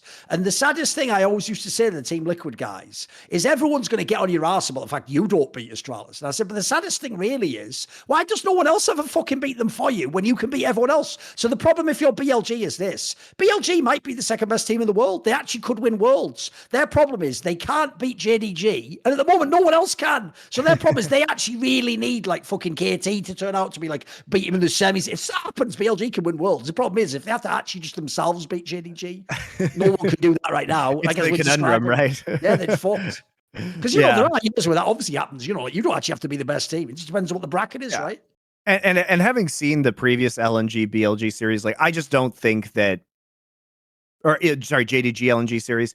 I don't think JDG performs that badly again against LNG. And I think LNG pulled out all their tricks in that series, and now their tricks are known, and JDG is just going to mop them up. Like, I think this is going to be as much as I love LNG, LNG is my favorite LPL team. As much as I love LNG, I have very little hope. I think this final is going to be a 3-0 just stomper for JDG. It's great to see Zika pick it up. I love watching Tarzan and Scout play together. It is one of my great pleasures in League of Legends right now. Unironically, I love watching Tarzan play Maokai. I think he's the best Maokai jungle player in the world. As stupid as it sounds, the way he min-maxes like saplings in fights and the way he uses his CC and ultimates, he can absolutely hard carry on this champion. It's stupid because it's not that impressive mechanically of a champion to play. But for some reason, Tarzan's just way better at it in team fighting and positioning, as well as ganks in the early game than anybody else. And it's really fun to watch. The thing is, Worlds will be so hype if JDG just wins this final heavily. Like, they'll have literally played in 3 double LM tournaments and lost 0 series, wrecked everyone, won it all. They'll be this close to the Grand Slam. They'll just have Worlds left. And then, obviously, like all the players, a bunch of them haven't won Worlds, get ruler, basically. So the other thing is, even if that doesn't happen, though, the one upside is this. If somehow LNG wins, mate, Scout's actual storyline is going to be so bonkers. Like, he might actually finally get the credit he deserves. If he somehow wins this one, this will be fucking off a double back-to-back fucking MVP year. Like, that'll be impressive. That will be very impressive. I mean, the way team definitely has some flawed players in it. Come on.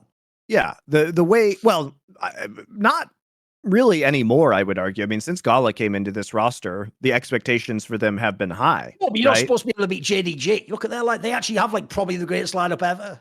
Sure, they're legit top 2 now in LPL. I mean, they beat BLG. So, yeah, I mean, I don't think that. I think this is definitely, I would say, an overperformance, but we still expected them to be an elite team. They accidentally kind of got pretty far before losing to OMG in spring playoffs, in spite of having a pretty big liability in the bot lane and Zika not being potentially the big dick carry player that he is right now. So we've seen evolution from Zika in the top lane, and then obviously getting Gala in a Kai'Sa meta is always a W, right? Like this huge improvement in terms of their potential performance. And by the way, one thing I do love is that LPL still has a regional, and that regional, go look at the teams in there already. It's going to be a banger. It's going to be fucking sick.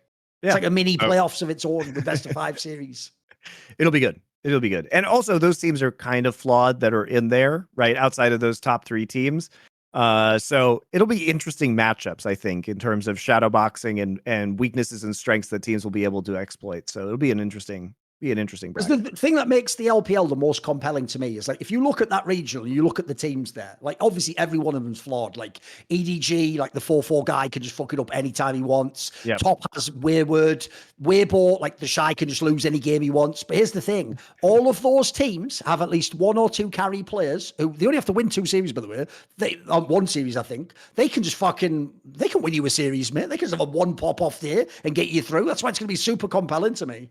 It's also, at least when you look at EDG, as weak as Fofo has been, look, Uzi's not the same player he was, right? But Uzi has consistently been getting better, and who knows where Uzi's going to be with a few more weeks of practice, right? Was he as good as the rest of the top ADC players in China over the course of this playoffs? No, he was not. But he's been improving, and if, we know what the ceiling is, if magically he gets back there, EDG would have a real shot, I think. I also just think in general, like EDG, this just shows how even when you win worlds, people forget. Like the the JJ guy was fucking sick when they won that world. Does everyone forget? He probably should have been the real MVP. Ali actually is like fucking great. He's basically diet bin. He's just really fucking strong. He's really good right now. Of games. Mako's one of the most legendary veteran decorated players of all time. Like it's actually not a bad lineup. It's just that together they're not really like that strong as a 5. Well, it's weird. It's weird, obviously. It's weird, obviously, because EDG was more than the sum of their parts last split in spring, right? That was their identity. They were the macro team. They looked like a Korean team within the LPL. But Fofo's individual weakness this split, and Leave, of course, with his issues outside of the game that prompted his replacement, were pretty big blows to this roster. Isn't that another example? What I told you about alchemical correspondences. Don't name yourself Leave if you want to have a long career. You were forced to leave. You bring it up on yourself. Yeah, I'd rename myself like Stalwart. Mainstay. That'd be my alias in the LPL. What is it? Don't name yourself Thor. Don't name yourself Thorin if you don't want to get the dragon sickness. Yeah. Sadly, I wish I could actually find that because it was years ago. I think it was in like season 5 because I remember it was during Worlds when it was the one in Europe. When I did this thing where I went and I was asked to go and do like a speech for like the esports club at like the London School of Economics. The guy who ran the course was some like Chinese immigrant guy, and he was mega into League of Legends. He was like some like fucking upper class guy, and he did a whole like 20-minute intro that was all like he tied together all things about the Hobbit and Tolkien with my alias. So like, and then of course the TSM fans try to spit their flames, but he uses the oaken shield of integrity in esports to guard us. He did like a whole fucking thing. It was sick. It was so good. I didn't get it on video, unfortunately. Yeah, it was recorded, but it was like one of those boomers. Like, but it's like 17 terabytes large. Like fucking render it, you actual idiot. Okay, whatever. Well, all right. You want to talk about upcoming LCS playoffs at all? Should we wade into the question? What is the match of the week in your opinion? Oh, well, thank you for asking me that question, Thorin. Our last Free Nation match of the week is going to be what is it? Golden Guardians versus NRG. Now, we got our first match of the week wrong for esports bet last week, Thorin. It was highly disappointing. I also did pick this Golden Guardians NRG match when the odds were better. Right now, it's only 1.347 for Golden Guardians. But basically, in 2023, CLG through any other name is still fucking Monty. So that's all you need to know. They're still fucking him over. They're still fucking me over. Beating Team Liquid unexpectedly. The playoffs, of course. That's when they always break out, Monty. I do think NRG is potentially the 3rd best team in the LCS, but I think there's a pretty big gap between C9 and Golden Guardians and the next tier of competition. Yes. And yeah, I mean, the reason why we picked this match was at one point in time, Genji had, Golden Guardians rather, GG had like 1.5 odds. It's still worth it because with our match of the week, if you put your prediction on that match, you get an additional 10% profit up to $100 USDT on your first bet. So even if the odds are lower, the rewards can still be higher if you get it correct, which is nice, betting on a pretty safe favorite here. There's also promotions Esports Bet is running if you want to play along for free, guys. They renamed DJT to Esports Coin or ESC. And if you want a bunch of free ESC, which you can, by the way, transfer into USDT, if you win enough of it, so you can get real money out of it, then all you have to do is do these three things for a limited time. It is a limited time, so do them now. You join the Esports Bet Discord, 10,000 ESC. Follow Esports Bet on Twitter, 5,000, and then Esports Bet on Instagram for 5,000. Once you do those things, message the mod mail on their Discord server or hit them up on the website through their customer support, and they will credit up to, that is 20,000 ESC in total to your account. You can then play along with us for free, turn it into money later on if you like. It's fun. And you get the same 10% bonus for predicting the match of the week in ESC as well, or any other cryptocurrency. So it's a good time. We've only gotten that one wrong. All the rest of them have been right. We'll be right again this week. Surely Golden Guardians will not fall hilariously to NRG. And the reason why we're confident about this is that the way that they won against Team Liquid and APA's kind of hilarious underperformance, which allowed Palafox to get huge, is very unlikely to be replicated against the Gory River synergy. Licorice in the top lane has actually been surprisingly crushing it this split. And you know, there aren't a lot of, like, Golden Guardians might be the overall best team. They're certainly the team with the highest floor in the LCS, even if C9 might potentially have a higher ceiling. So it's not outside of the question that they could win this split. Who he's been performing very well as support. I think this is more or less a slam dunk. NRG is not going to be able to replicate the win that they had against Team Liquid. Seems pretty unlikely. Seems very unlikely. Well, I will say, like, I agree with you. NRG, low key, like, why couldn't they be one of the world's teams? I think it's totally on the table. I think that would even be a cool team to have in that fourth place match against the EU team. Be a pretty interesting, spicy little picante to throw in there, right? Sure. I think NRG is actually going to end up going to Worlds just because the competition, like, their only real competition, I think, was Team Liquid. Like, yeah, TSM played EG close in a 5-game series, but EG has had flaws for the entire split. Maybe TSM gets there instead in terms of that third place. 100 Thieves is just a complete fucking disaster still. There's no real redeeming qualities that make you believe they're going to win anything or make a deep run within these playoffs. Dignitas, Rich fell off a cliff, and he was the bright spot on this roster, so seems unlikely they're going to be doing anything.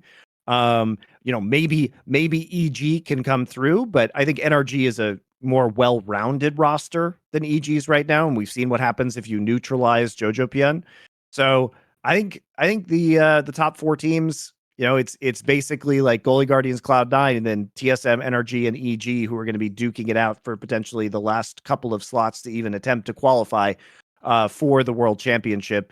Team Liquid, unless APA can get his mental under control, where he's not going to try and be the fucking hero of this team and make boneheaded plays, I think they're pretty much done. So I'm calling it now. I don't think the EG team makes it. I think they did well enough to, although what they've done already. Remember, they did just fire everyone except Jojo Pion guys, including the coaching staff. Just bring in, like, mad cynical, right, Kelsey, it's your turn to be the coach now, and then just bring in a bunch of fucking nobodies. Like, I think they've already done more than enough with this lineup. Like, they got a chance to go as the fourth seed, but I think they'll fail personally. Like, I think one of those low bracket teams gets them, mate. Also, there have been indications of turmoil again within the EG org. So who knows what this means, guys? Shout out to the Players Association and Riot for not even completing the investigation before everyone leaves the org. Well done, guys. But Nicole LaPointe Jameson has deleted her Twitter. Now, you make of that what you will. All those amazing tweets that people in the staff of Evil Geniuses created that now have just been deleted from history completely. A million voices screamed out from the writer's room that could have been on the EG account. Uh, and why this is a little bit shocking is because Nicole was setting herself up very deliberately to be the brand and the face of this organization. So it's really hard to do that in esports if you don't have a presence on Twitter. And also goes to show how foolish it was to even try and make that decision in the first place, to put herself in terms of the brand front and center for EG.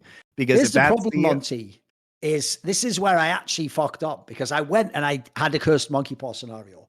What I said was, all I want is for Nicole the Point Jameson to be the ex-CEO of Evil Geniuses. Can you bloody believe it? This is why you got to be so precise with how you phrase what you ask Damn for. you, Elon. There you go.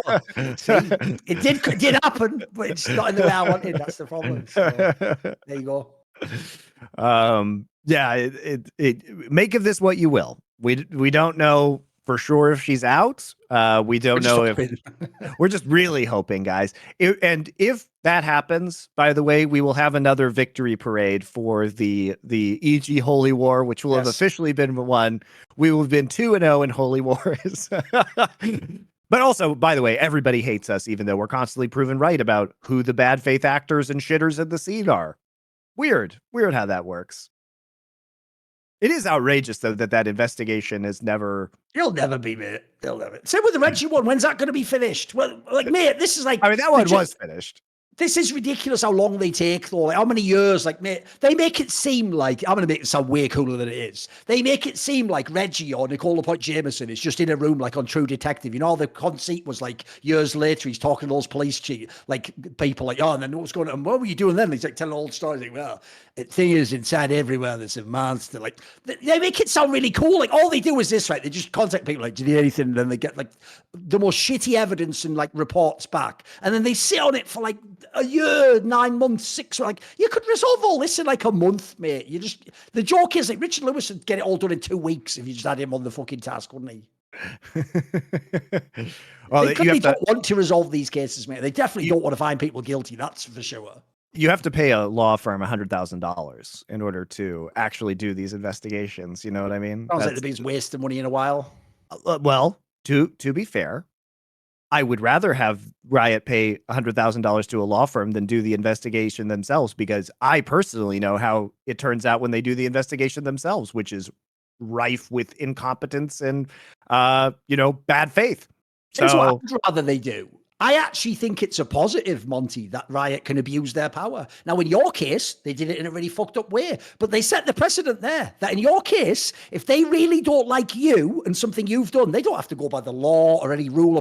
They can just remove you completely and say, get the fuck out, someone new come in. So the good thing is, once you establish that precedent, we don't have to pretend this is a sport or some legal conceit. We can just go, Evil Geniuses fucked with that player, showed no response, doubled down repeatedly, and at the end attempted to cover it up. Problem solved, you're out. See ya, you're gone. Bring in the next set of people. But magically, they don't do that, do they? Weird how that doesn't work for their friends. The same people as well. I'll tell you what has aged very poorly is that thing where they didn't let G2 into the VCT in Valorant and they let EG in. Like, well, that's brilliant, isn't it? So the org that later, it turned out at the same time they were applying, was fucking a player's life to pieces. They get the spot, do they? And remember, that's not even a league where you pay the fee. They pay you to be in that shit. Like, Riot have just shown they're actually one of the most scumbag sets of people ever to work in esports, mate, because they do the worst thing of all. They essentially virtue signal with their decisions. They don't actually have any principles. You could be the biggest dickhead of all time. Like, my joke will always work because it's just accurate. Like, if he came tomorrow, Andrew Tate, and had $1 billion and he was going to make Andrew Tate esports, they would let him in the next day and everyone would work for him because he has $1 billion. Like, that's why it's so whack, because it's like, to me, it's either like you do it arbitrary and just go like, I don't like Andrew Tate, therefore you can't be in. That's fine. Or you do it like, right, everyone gets the same, everyone gets a fair shake and we've got a precedent. They just pick and choose which they do, mate. Like, yeah. What I actually genuinely believe is this. I'm just going to say it straight up. I think it's just because it was a bunch of women involved with that story, mate. If that was men, if Nicole LaPointe Jameson was Reginald and Gamerdoc was Weldon Green, they are fucking toast months ago, mate. Everyone would have turned on them. Everyone would have... I think, essentially, people... I mean, I said that on Power Spike at the time this was going on. Yeah, people don't want the headline of, like, org run by the only, women in the esports space is kicked out of LCS. That sounds like a terrible headline, I think, to people in PR, basically. especially because there was a ton of PR already about Nicole LaPointe Jameson being a female CEO in esports. There were tons and tons of articles, and like Riot was themselves, providing quotes for these articles about this. So the optics are clearly quite terrible. But I said that at the time, that if she wasn't a woman, this would be a very, very, very, very different narrative that was going on within the EG organization. I mean, that's just how it is, because here's the thing, and it's unique. It's unique also to Riot, because they can't have any more bad PR about women. They can't. Like, that is at Riot's core right now. They are incredibly sensitive to this. Things I've heard that are going on internally is that there is a massive, massive push. We cannot have any more bad PR about women at this company. And even though Nicole is not part of Riot, having more bad PR around a woman in the Riot orbit is absolutely unacceptable to Riot from a PR perspective. So they will go to extra big lengths to quash this one, for sure. Yeah. And by the way, guys, in case you're wondering, Danny still hasn't streamed since April 23rd. So the lies, is he ever going to stream again? I mean, the joke is he'll just delete his Twitter account next morning. Essentially, that's just memory hole, the whole thing. What do you mean there never was a Gamer Doc? Or you call it Danny? Who do you mean? You mean Unforgiven? Like, I can't. Stop gaslighting me. Stop gaslighting me. I mean, he's out. He's out for sure. Yeah. The real irony being, like, that is an appropriate name for evil genius, because they are always going to be unforgiven, as far as I'm concerned. It's kind of disappointing that they've been able to do so well by budgeting their roster. It's the saddest thing about it, mate. This is where people always frame it wrong. So when I always make the point that, like, the area everyone gets wrong about the virtue signalers with Saudi is this, Monty. They make it sound like, they did a good thing by speaking out of things that they believed, but it's just a shame they had to compromise. No, it's the other way around, you idiot. Because when they did the good thing, it had no impact on the world, hence why they could do it at no cost. They actually treated the lives of the people they used as the chess piece with contempt. It's worse than, like, they did a good thing but then did a bad thing. They did a really bad thing, which is pretended to care and then showed they never cared, right? It's the same in this scenario. Like, what I hate about this is people now want it to be like this, Monty. Yeah, but look what Kelsey's done. Look, one of my favorite people ever in esports. No. Look at it this way. They were never going to give Kelsey a head coach job. She only got the head coach job because everyone else was fired and all the players were stripped out, and she's one of the people who has worked with the talent that they've been developing. So I like that she got a job. Sure. Not this way, though. Like, this is it's the worst thing. I guarantee you, Monty, if they somehow fuck around and get to Worlds with this lineup, they're going to spin this like they have with Potter, who's been very successful in Valorant, as like, look, we hired women. It's like, you didn't, motherfucker. You took Kelsey and put her on some, like, little kids table project, and then what happened is, cause Freeze and that lineup didn't work out and you wanted to fire everyone, cut all the costs, you made the actual MVP of the fucking league inspired. He's just sitting watching, like, he's on, like, fucking self-made status of, like, delivering pizzas and watching fucking games on stream with us. Like, that's a disgrace. So I on the one hand, I want to get happy about it, but then I can't, because it just fucking sucks. Like, never she can be in this situation. Like, if you actually believed she was good, give her a real fucking coaching job with real players. Right. By the way, if she can do that with those players, imagine if she had, like, a fucking fly quest roster, maybe she could win the league, mate. If you actually believe, put your money where your mouth is. Show me you care about women. Yeah, it does seem rather unintentional in the end, especially after lucky. Yeah, especially after all the investment in, their previous coaching staff with Peter Dunn, and, like, it was only when the scandals started and they were trying to cut money as the esports winter set in that people even got these opportunities. And no shot at Kelsey. I think she's done a very good job, and also, you can only take the opportunities that are given to you and make the most of them, and you can't always have, you don't always get to pick the way you get those opportunities, but she's certainly making the most of the time that she's having. And I hope somebody, either EG or another team continues to recognize that and gives her more opportunities in the future. I think she deserves it. Basically, in the future, it's going to be like that Back to the Future photo of his family from the first movie. You're going to have a picture and it's going to be like Danny, Jojo, Nicole LaPointe Jameson, Gamer Doc, Andrew Barton, Danny Engels, and then at the end, it's like there's only fucking Jojo left. He's the last one before they all fade out and stop existing. Obviously, the joke there is you could just what you could do is you could also have Latigris. She fades out, but then just comes back as Gabby did, and there's two people get to stay at the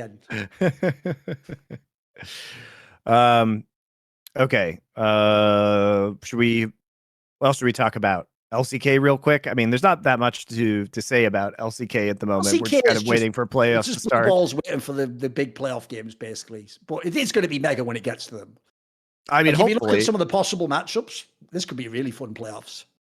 Yeah, I think we can probably talk about this more next week when we actually have the start of playoffs going on. I mean, KT and Gen G look like they're a cut above right now, but Hanwha Life, they've shown some life, and maybe T1 now with Faker back will make things a little bit spicier in the playoff bracket than they would have been otherwise. Especially because they're coming in 5th place, mate. So like they could actually do like a pretty epic run through that playoff bracket. Yeah. I'm not sure they're going to be good enough to take out Hanwha in their current form. Maybe D+, though. Maybe D+. D+ would be a very interesting match. I could see D+ fucking that up, mate. Oh, for sure. They fuck up a lot of things these days. You watch those Gen G games, you will see that on display this last week. D+ had some very winnable game states in both of those games, managed to lose 2-0. I'm like low-key looking forward to the HLE versus Gen G match happening, just to get a power check on HLE, because Gen G at least will want to win that game because they are they want to be potentially in competition for the first seed. So losing to, playing a more passive series is not what I think we're going to see from Gen G. They're going to want to continue to press forward and win to see if, KT accidentally stumbles against Nongshim or Live Sandbox, which are happening later in the week, which would potentially enable Gen G to retake number 1 seed. So here's the thing. The best part about the LCK is that the narratives always, it's like history, it's cyclical. It's not that they're new narratives, it's just old ones return, ready for the next cycle. And so the joke is, unironically, Monte already done fucked up and disobeyed his own rule and got excited about KT Rolster. No, I didn't get excited about KT Rolster. It was, as Wolf and I discussed on our show, it's the prophecy of KT Rolster. This was the inevitable destiny of KT, Thorin. Okay. We're not excited. We are merely watching history unfold. What is this? How does it play out? What is the end then? Oh, they win. They win. Do they win worlds afterwards? No. Okay. Well, even in the prophecy, they don't win. Okay. It's a Korea-specific prophecy, but also ignore the fact that Worlds is in Korea. It's a Korea-specific prophecy that will end at the end of August, and at that time, they will no longer be good. By the way, the amount of individual games they have won this split is unbelievable as well. Like, bearing in mind that roster, no one had that being the number 1 roster. That's fucking very impressive. Like, quite frankly, they're only going to drop one game this week. Dude, they could easily end on 36 wins or something ridiculous. Yeah, they could get it. They could get as high as 35-5. Yeah, 35-5. That's pretty bonkers when you consider where this team came from at the beginning of the year. That's very impressive. Yeah, they've done a really great job, and the meta has suited them really nicely. Yep.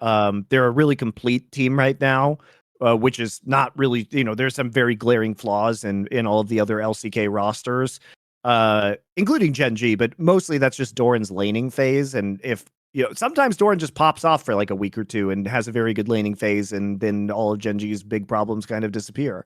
But it's not consistent. Whereas KT has had a very, very good floor, and they've dimensionalized the way they play as a unit over the course of the year to a lot of very different team compositions. And Cuz is doing well. Cuz could regress at any point in time. That's the real fear if you're a KT fan, is that Cuz starts to suck for whatever reason, because the rest of the players have been just really, really good. Do I think KT really has a shot against JDG? I think that's unlikely. I don't think any team really has a shot against JDG. Especially, maybe in a single elimination bracket they do, but in double elim, I think it's even, not that JDG has even needed that second life, as you pointed out earlier, Thorin, but I think, beating them once is proven hard enough. Beating them twice, I think, is virtually impossible. So maybe somebody gets lucky in single elim and can knock them out of the tournament. But the only thing is, though, I will complete my prophecy from earlier this year. I told you 2 things. I told you, 1, that MSI, once they play that double elim playoff bracket, will be the best tournament in League of Legends history. And 2, everyone at the end of Worlds will be like, fuck, why wasn't that a double elim bracket? Because when I even look at these teams now and I'm thinking of all the teams going, mate, imagine if it was the MSI format. Oh, baby, that would be fucking insane. You can have every matchup you want. You can have LNG versus fucking Gen G and JDG against KT. You can have it all, BLG against T1, whatever matchup you want, you can have it. It would be the shit, mate.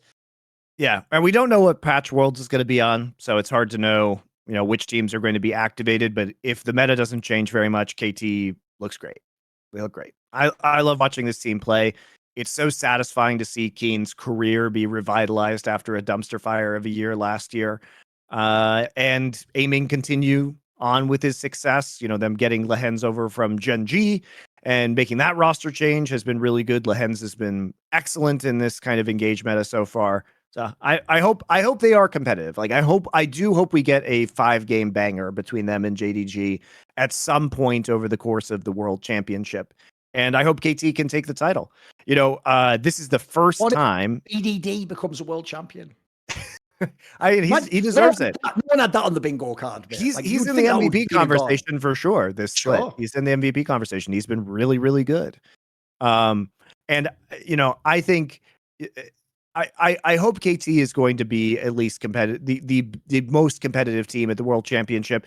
And this is also the first time that KT has won both telecom wars in a split since spring of 2018. So it's been a while since we've seen KT be more successful than T1. People don't know was the worst T1 year ever. And also the best KT year ever, 2018. That was super team, if people don't know. That was the KT super team. But Thorin, even the KT super team didn't sweep T1 in summer. They split the series 1-1. So it's been a long, long time since we've had the telecom war kind of tilt the other direction. And here we are. So will it happen in playoffs? Maybe T1 will, with Faker revitalized, will dash KT's hopes, but I don't think so. I think this team looks really good. By the way, that alone also would be so sick for Faker's legacy. Imagine if they came like third. That'd be fucking wild. To even win a couple of series would be big now. Like, I have no expectation for them to win any series, by the way. Like, essentially, bear in mind, remember, guys, here's what you're always going to forget about LCK. LCK doesn't do a gauntlet anymore. It's just a bracket. So here's the thing. If it was the old gauntlet and they play, like, Live Sandbox in the first round, yeah, they could win that one. But you don't play that. Like, you're only going to play good teams. Like we say, like, best case scenario, you play D+. You should still lose that series as well. Like, T1 actually shouldn't win any playoff series. It's why they're actually going to be in a tough spot for going to Worlds. Like, there's a very real chance they're not going, mate. Yeah, I mean, they obviously have a lot of championship points from their second place finish in spring, so they will be in the regional finals because they're already locked into these playoffs as well. I guess there's probably an outside shot that they don't make the regional finals, but I think it's pretty likely. And yeah, but you feel like a lot of these teams in the regionals can beat them, though. Yeah, but I think, yeah. It depends on how this keeps going. Like, I'm not going to read into a Guangdong Freaks win, right? We have to wait for the playoffs to see what's actually going on, because I also just don't think T1 is going to be pulling out all the stops right now because they can't move out of 5th place effectively. So what's the point in showing your hand if you have strategies that you've been working on, or champion pools for various players that you've been expanding? We really just have to wait until the first match. And right now, it's looking like it will be probably D+ versus T1 in the first round, which is winnable for T1. It is winnable. D+ is also a flawed team. When you listed those players off earlier, you did have a very egregious omission from your list. Reigning world champion, 3-time world's finalist, 2-time world's winner, Gangster Beryl, the king of incomplete items, is going to be available. And you know what? He could be the thing that completes your team if you sign him at the end of this year. Listen, two worlds, babies, with different teams. This is the truth. You have to understand, if I was like Theon, I would just go full evil and just make him like the greatest player in the history of like Korean League of Legends. Like, if he's the greatest players, he's the greatest mind. In the bot lane. He was the only connective factor. It had to be him. It was him the whole time. It wasn't Showmaker. All right, let's make the Viper. Beryl. Let's make the Viper Barrel lane. Let's fucking do it. Exactly. Viper Barrel World Championship bot lane.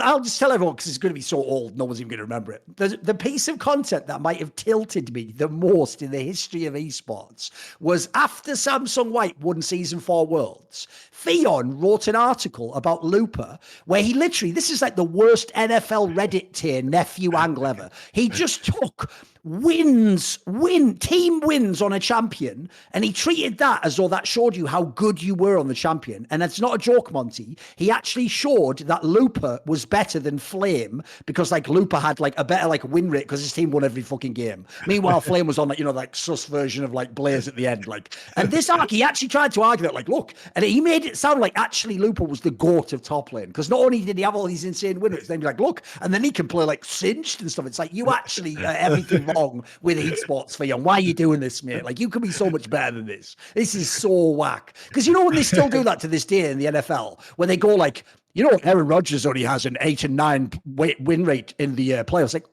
oh, is it a 1v1 spot? What are you talking about? Like, what does that even mean? He has like, he doesn't, as a quarterback. I mean, Aaron Rodgers is on and here you go, get triggered, fucking Packers fans, a bum ass team. Of course.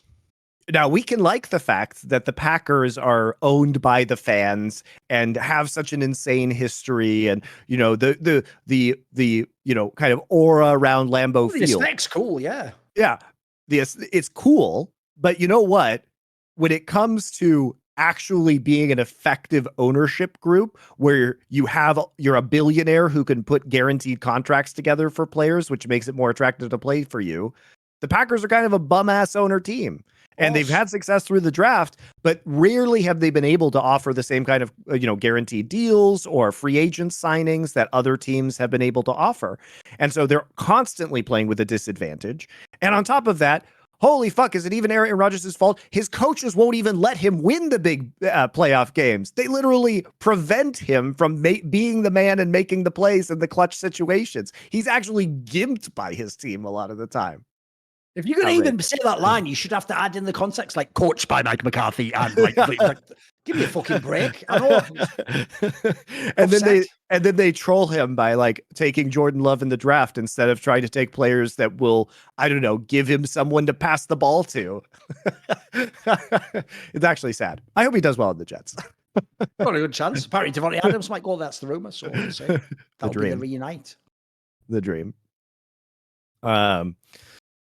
All right. I guess we should probably talk very briefly about LEC beyond the format. You have any thoughts on the G2 stomp of Excel?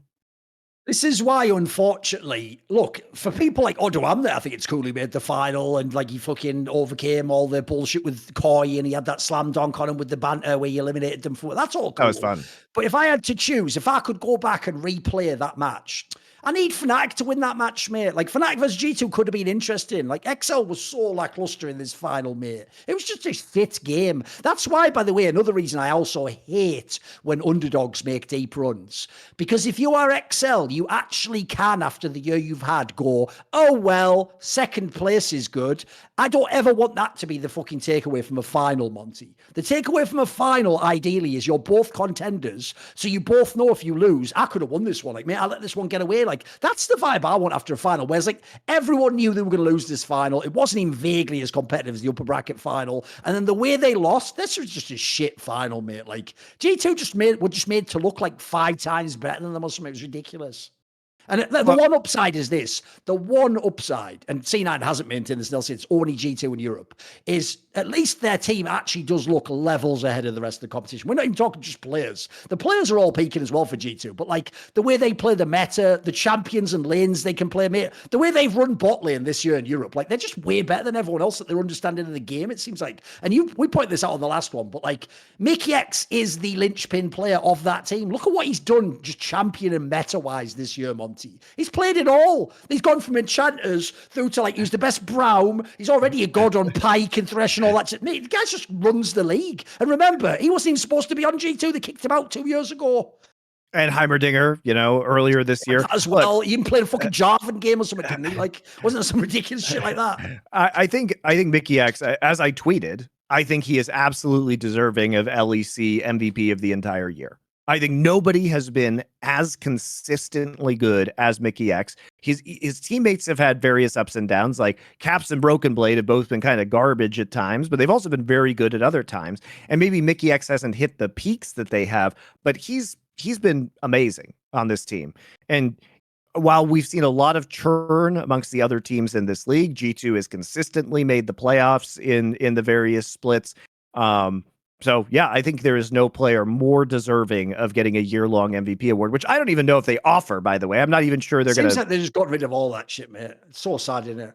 Yeah, because I think he 100% deserves LEC MVP of the year. Would he have gotten... I think he would have gotten... Well, he should have gotten MVP of Spring. He was robbed. or of winter rather. He should have gotten MVP of winter. So he should have also gotten that award. But as for the whole year, I don't think that anybody's been as rock solid and good as he has been. Because I actually think it's sad. Like, for example, if people don't know, in the LPL, they didn't even give like season MVPs till something insane like season 7 or 8 or something mad like that. Like, I might even do a piece of content one day and go back and give like my version of the MVP or whatever.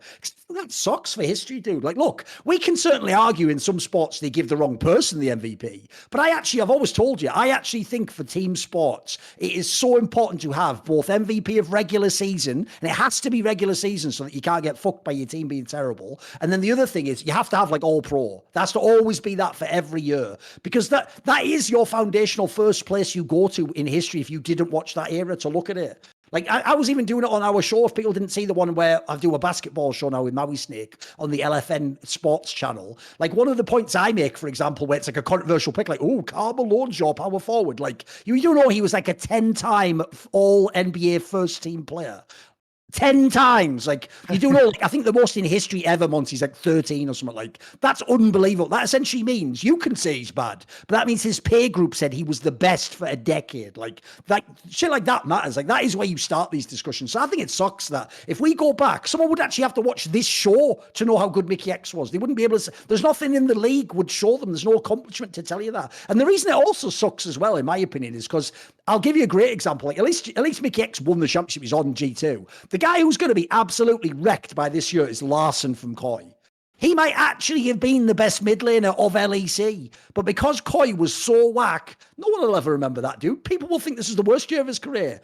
Because remember, all the other years, he was always first place in the split and the final, top 3 every time. So, like, you won't know that in history. You had to actually go and watch the games or check in Reddit threads or something like. There's no marker to say, no, you were that good. And the reason that sucks is, if people don't know, I'll give you a sports example. The best sports example ever is probably Barry Sanders, the running back. Because his team, I think he made the playoffs like twice or something, Monty, because his teams were the garbage. Lions were terrible. Yeah, but if you ever go and watch, like, this guy is unbelievably good at fucking running back. Yeah. He's like one of the best players ever and so unique. But if you didn't have things like all first team and all pro, you would never know that. Like, if you just looked at his team, because to bring it all the way back, if you did the Bozo nephew Reddit take they do on those sports shows like ESPN, like, but look, he has like a whatever rating in the playoffs. Like, he doesn't, you idiot. He plays one position in a super complicated game that can't win the game by itself. So I think actually it's really sad that they've abandoned this, because I actually love that angle. Like, I like to be able to count the MVPs and the all pro placings and stuff. And I think actually, if you're Mickey X, like, dude, you were the guy who's going to be remembered, sadly, in history as the least important member of the super team. But then years later, you're the reason G2 wins again. By the way, there's another reason why it sucks. Every dickhead will think, like, I've already seen the tweets, Monty. They're all bigging up Caps. This has to be one of the most lackluster Caps years ever, you fucking idiots. Like, Mickey X is the fucking player I'm bigging up. He was unbelievable. Like, he basically was almost the best player every split in the whole league. That's fucking fire. And also, I tell you should go ask, if you want to know how good Mickey X is, go ask fucking Hans Sama. Mate, he was a bomb last year. He looked fucking amazing with Mickey X this year. There's night and day how good he is. Yep. Yeah. I think it's really deserved. So I hope that they actually do have a year-long All-Pro and a year-long MVP. But they probably won't. We'll see after it'll take till the season finals for that to happen. That'll be something we can do on our show after the season finals are over. Put it this way, if we ever actually do get the company funded, this is the sort of thing, I have talked about this many times in the past privately as well. I actually do want to do things like our own Hall of Fame or give away awards. And the thing is, my idea, this is why we need funding though, is I actually want it to be where it's not just like a thing on the internet that you care about. I want it to be like you get a little ring or a little cool badge. Sure, like, yeah. You know that, Monty. I love that shit from StarCraft. I think it's so stupid they got rid of it. You know when you would win the OSL, they would give you the little badge. You get the golden mouse. And you could have a bunch, but you put it on your uniforms. It meant every time you played on stage, you could see that, like, Nada had 6 fucking badges. Like, that is fire. Like, imagine think of any esports game now. Look, I'm going to make a joke one, but imagine if Beryl just had 2 worlds pins and he was walking like, what up, bitch? Gangster. Two of these. Like, that'd be shit, wouldn't it? Meanwhile, fucking Kerry is just crying, I haven't got any of those. Like, yeah, whatever. I run this game. I am Beryl. Hear me roar. Okay.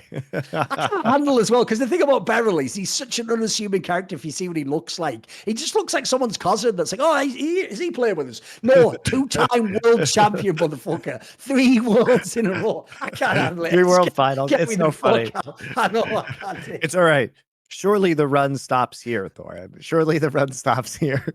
Basically, this is how you know how sick Khan is. Khan's the only person that could stop Beryl from winning Worlds. I mean, if DRX wins their next 2 games, it's not outside of the realm of possibility that they go to the LCK playoffs. I'm just saying the Beryl danger is not yet over, Thorin. Okay. We have Beryl being in his 4th consecutive World Finals. Although that would be even more outrageous than DRX's run last year, for sure. Because it would also just be the most empty calories stat of all time. They made like 4 Worlds Finals in a row. Imagine you'd be like, he must have been one of the best players ever. It's like, not really. He just really wasn't. I'm sorry. Imagine if Kroko wins World this year, dude. I don't know if I can handle that. I thought POC winning was bad enough. The other thing I can't handle as well, because obviously it happened this year, everyone remembers earlier, like LS kept going on about it, is because Beryl has won Worlds twice. It's just the worst example ever to like young players when he just never completes all those items. He was buying like 1 billion pink wards. Like, why are you actually playing like objectively bad League of Legends as the world champion, for fuck's sake? Like, we're supposed to be teaching them kids the proper way to live.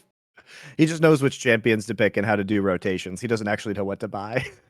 The joke is, you obviously coached him back in the day. Just all he knows is how to do rotations, which champion to pick. Just pick Sivir. Beryl's my guy. Rotate. Yeah, exactly. Beryl's my guy. Pick Sivir and rotate. Yeah, hilarious. So yeah, I mean, there's not a lot to say about the LEC right now. We just got to wait for the next phase of it. The finals were really underwhelming because G2 decided to shockingly take Kai'Sa instead of just trying to counterpick everything every game for no reason. Just take the power picks as they're up. Well, guess what? They did that. They didn't have a bad day. Dylan Falco said after their last series against XL that he was really disappointed in how they performed. But I was also disappointed in how they drafted because they were being too cute. Just take the fucking power picks. See what happens when you get Kai'Sa 3 games in a row on this patch. See what you can do when you can flip-flop it between AD carry and mid lane. That's the other thing I found really underwhelming about LEC in summer is, mate, the other reason G2 looks like levels ahead of everyone. Most of the other teams, even the contenders, each have 2 or 3 players who have incredibly limited champion pools. Like, you even look at Fnatic's a great example as well. Dude, if Fnatic get their picks, they can win a bunch of games. If they don't, they're just fucking like half as good. It's ridiculous how hard they drop off. Like, same with XL. This is why XL could never have actually won the BO5 final. Look at what they would have to play to even take things away in the draft. They don't have any of those champions. Like, they don't have the mid lane and the fucking ADC champions to take away from Hansama and Caps, etc. So a lot of the other teams also just looked very flawed at the end of the split to me. It's not just that they were losing games. Like, the actual like quality of League of Legends wasn't as high. No, and I think, you know, some of the other issues are just weird to me. Clearly XL has more data than I do, right? But remember, move my desk, sorry. Remember when we saw Peach pop off on Lee Sin? Remember he had that amazing early game on Lee Sin, looked pretty good mechanically, was making some really interesting dives, got a huge lead. We only got to see 1 game of Peach on Lee Sin. It's not that Lee Sin is out of the meta at all, but instead, what do I have to watch, Thorin? I have to watch Peach playing Sejuani or Maokai and just fucking up every early game, dying stupidly. So I got to see Peach as a player play some really active, aggressive, kill-heavy, like 1 kill-heavy Lee Sin game. And I just never get to see it again. Instead, he's played 9 games of Maokai, 8 games of Sejuani, and the next one is 2 games of Viego. That's his next biggest pick, right? So, but I know what happens when he plays Maokai and Sejuani. Yeah, he's okay in the late game team fights at pressing R with those champions, but he dies in the early game. He accrues massive losses for his team. He takes stupid fights. Why do I never get to see the Lee Sin game again? It's weird. They still pretend they have the global meta and everyone can play everything. They're all fucking Yu-Gi-Oh! Heart of the cards and all that shit. I mean, obviously they have scrim data, right, that I don't have, and surely that is what is guiding their decision. All I know is that the one time I got to see the Lee Sin, he was good. And if you are down 0-2 if you're down 0-2 in this series, right, and you want to do something, just anything, what are we going to do? Oh, we're going to play Sejuani and the Kazakhs? Okay, well, that sounds like a lot of fun for the jungler who likes to die alone in the early game. Like, come on, man. Do something. Do something different. Oh, by the way, there's a real black pill for everyone. I mean, at least it was bad, that game. There's a real world where Peach is going to be representing LEC at Worlds. There's a world where this is the teams we get. So G2's going, cool. Maybe, let's say, fuck it, maybe Fnatic makes it. Then they might have like XL and Mad Lions. That might be the other two. So, fuck, that fourth place match in NA is there's going a to be very world where the fourth place match is like Evil Geniuses versus, like you say, fucking Mad Lions. BDS. Like, BDS. Could be any of these teams. Fucking hell, that sounds dire. So, Doppler against Adam, who gets to go to the World Championship. Meanwhile, at home, you just have some fucking person like we're saying, like fucking Uzi I, or could even be like, fucking Jahu. Like, can I go to Worlds? No, shut up, Jahu. Shut up, Jahu. We're trying to determine who gets to go out of Doppler and Adam. Okay, like, fuck you. Fuck yeah, you. Faker, you don't get to go to Worlds. Adam gets to go. Great system, Riot. Cool, very cool. Too funny. All right. Want to take a break and get to questions? Yeah, all right, take a quick break, guys. We're back with viewer questions. Right, we're back for viewer questions, which are sourced from our Discord. So if you are a subscriber to our Discord, which does cost money, but that's the point, then you can ask us questions, and they can be all sorts of questions. But I will always add the proviso that I do retain executive decision to flame you if I do not like the question and it annoys me and wastes my time. So that's just one that I'm putting out there. It's also, sadly, I actually realized this years ago, because that is sort of one of the things I'm just good at doing. Like, I already am someone who would complain anyway. So I had to make it entertaining and sort of make it like my shtick or whatever. And I realized years ago, even some of my own fans in like my Patreon AMA would ask like mildly irritating questions in the hopes of like creating like an organic great rant. And so I eventually realized people actually almost want me to flame them, mate. Of course they do. It's like some sort of fucked up sub-dom relationship going on. And we're obviously not talking about sobbing to I Will Dominate, who was a great content creator within the last 3 years network on twitch.tv.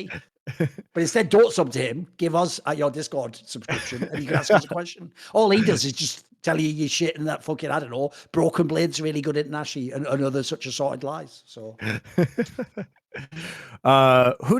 from the NFL did Riot Global Esports consult when they first envisioned their best of one formats? I mean, nobody from the NFL. They were just NFL fans, guys. It's even worse. It's a bunch of dinguses who had nothing to do with sports or esports who decided on a lot of these formats. It is shit. You know the funniest thing about it as well, Monty? I mean, you know this, but like the joke is, obviously the only reason you have to have that format is because it's such an incredibly violent sport. Like, if it wasn't a violent sport, spoiler, I'd love to have like a fucking hockey best of 7 Super Bowl final series where like the greatest teams. That would be amazing. Like, you would. The joke is, even the NFL format is flawed. It's just, it's the only one that can work for the NFL without killing people more than it already kills them. Because I already think like that's one of the reasons I personally was against adding the extra game in the season. Because one thing that's always been a bummer for me in the NFL is once you do get to the Super Bowl, the amount of times that both teams have like significant injuries is so whack, dude. Like, that has decided way too many Super Bowls that, like, like 2 key secondary players aren't in, so your defense is fucked, or your wide receivers on one leg or something. Like, it's already bad enough as it is. So yeah, to bring it all back, like, as far as we can tell, the worst part is they didn't even consult. They just intuited that had some abstract reasons to why it was good, instead of looking at the practical reality of why they do that format. These are people who don't come from sports or esports. They don't have any game knowledge of League of Legends as a game, and they especially didn't have it in the early days when they were first hired. They are idiots. Since Owl is dead, can you guys reveal the drama behind London Spitfire in season 1? Apparently between the Gladiators match and playoffs, something bad happened. So bad that Sideshow and Bren were sworn to secrecy to never reveal it. That sounds sus. This sounds like they've exaggerated the story. What could possibly happen? It sounds exaggerated. So my wife was the GM of that team, obviously, that won the championship, and they did lose and get into the lower bracket in the first round, but I don't recall any particular massive, unspeakable drama that occurred. I don't know what that refers to. And if I don't know, it was either something so minor that I forgot it, or nothing happened. No, I think they're just like misremembering the story there. So or they've just oversexed up the story. Maybe I think maybe Sideshow and Bren oversexed up that story. Who knows? Somebody made that too sexy. For Thorin, is Wayne Gretzky your pick for greatest hockey player? Here's the problem. No one ever actually defines what they mean by greatest. Like, do we mean, did they have the greatest career? Do we mean, are they the greatest player overall? Do we mean if you picked them at their peak, they would win a match? You know what I mean? Like, so the real problem is this, is if you're going off things like stats and like championships, like Wayne Gretzky would obviously be a very strong contender for number one, like statistically he blows everyone else out the water. But people ignore factors like, he got a lot of his stats in the era when the NHL had like an insane like fucking pace basically. And if you don't know, my favorite player is Mario Lemieux, but unfortunately he was massively crippled by injuries, including literal cancer that he played through on a number of occasions. And the problem he had was, Monty, Gretzky's main decade was the 80s and Lemieux's main decade was the 90s. And the problem with the 90s is that was like the dead puck era. That was it. People don't remember the fucking New Jersey Devils won a bunch of Stanley Cups playing like the biggest cunts of all time and just score one goal, everyone behind the fucking puck at that point. And then you know how Brodeur was. He had like a fucking tent in front of the goal. It was ridiculous. Like, that's anti-hockey to me. So to me, if you're going off stats, you always have to put it in context. Like, that's actually amazing how good Lemieux was in that era. Like, he could essentially score at will. So my favorite player is Mario Lemieux, but the problem is because he was injured like half his career, maybe it is Wayne Gretzky. But I do think, by the way, in my opinion, every sport is actually enhanced by not having singular GOAT discussions. As in, you have the discussion, but you do it by role. Because, for example, like Bobby Orr is a defenseman and he's one of the best players ever. Right. That's totally different to being like someone like Lemieux or fucking Gretzky. So to me, I think it's more interesting to do it by position. So if you want to go for like the best fucking whatever, yeah, maybe Gretzky could be it. I don't mind that. But I think every sport is more interesting if you make like what you do is this, before you decide the GOAT, you have to put everyone who should be in the convo, then eliminate them. So if you start with like 5 names, then you could probably have a really interesting discussion. Right. It's also about competition during that era as well. Because if you were an exceptional player in an era with very little, very few other superstar players who were able to compete with you, then obviously you look better in comparison, right? I mean, what people don't know as well is Wayne Gretzky played on an insanely loaded Oilers team. Like, do people forget when he left, they won without him like 2 years later because Mark Messier was also like a top 5 fucking player in the NHL. And then if you ever go and look in his era, this is how you know it can't just be that he was the GOAT himself, mate. Because if you look in his era, his whole team is scoring. Go look at like Jari Curry, the fucking like winger player that played. He scored like 1 billion goals, like an assist. Like that whole era, they were all just banging him in all day long. That was when you would have hockey games that were like 8-6 was the score, mate. Well, if you go to the 90s, it's going to be like a 2-1 game or something, So if we're going off pure stats, you're never going to have the same production. It's actually a random thing as a random detail that people don't know. The same thing in basketball. Like in the 2000s, the early 2000s was the equivalent of like the dead puck era. Like teams were scoring 90 points a game, Monty. Well, if a team averages like 93 points a game, and then you have a streak like where Kobe had a streak where he had 9 games of 40 points. Dude, that's like you scored half the team's points in most of the games. That's impossible. But it doesn't sound as sick if like, well, this person scored 50. Yeah, but what's the pace? So to me, if you haven't noticed, by the way, this is why actually GOAT discussions are interesting. If you put all the context in, because what I'm essentially explaining is how I see the sport and what the different factors are and what the variables are. It's not just like he is the best. Yeah, it's also the rules change, right? I mean, or even... obviously in baseball, it was a lot more exciting to watch the game, and there were a lot more hits and home runs during the fucking Mark McGwire, Barry Bonds steroid era, right? Sure. And so it warps the game when, they're not doing very serious steroid testing or not the right steroid testing, right? And these players are allowed to break all of these records. And even just a few years ago, guys, you'll remember in baseball, there was a whole scandal where they started to do analysis on all of the baseballs that were played at the professional level. And like 100% of them had the sticky substance on them because the pitchers would hide it in the brims of their hats and shit or in their pockets. And so every pitcher had a better grip on the ball, which was causing the hit rate to drop to the lowest point it had basically ever been in baseball history, or among the lowest. So that obviously affects the stats of offensive baseball players during that entire era. And now they've just straight up changed the rules of baseball with the pitch clock in order to make the game go faster, which, of course, now we're seeing more stolen bases. We're seeing higher hit percentages on average. So all of these factors have to be considered in any sport as to, how the rules are enabling or disabling certain players within the era that they are playing in. And it's about how their performance is versus the norm versus absolute stats, right? Like, what is the standard deviation of these players' stats from the norm as opposed to, does Barry Bonds just have a fucking ton of home runs because he was roided out of his mind? right?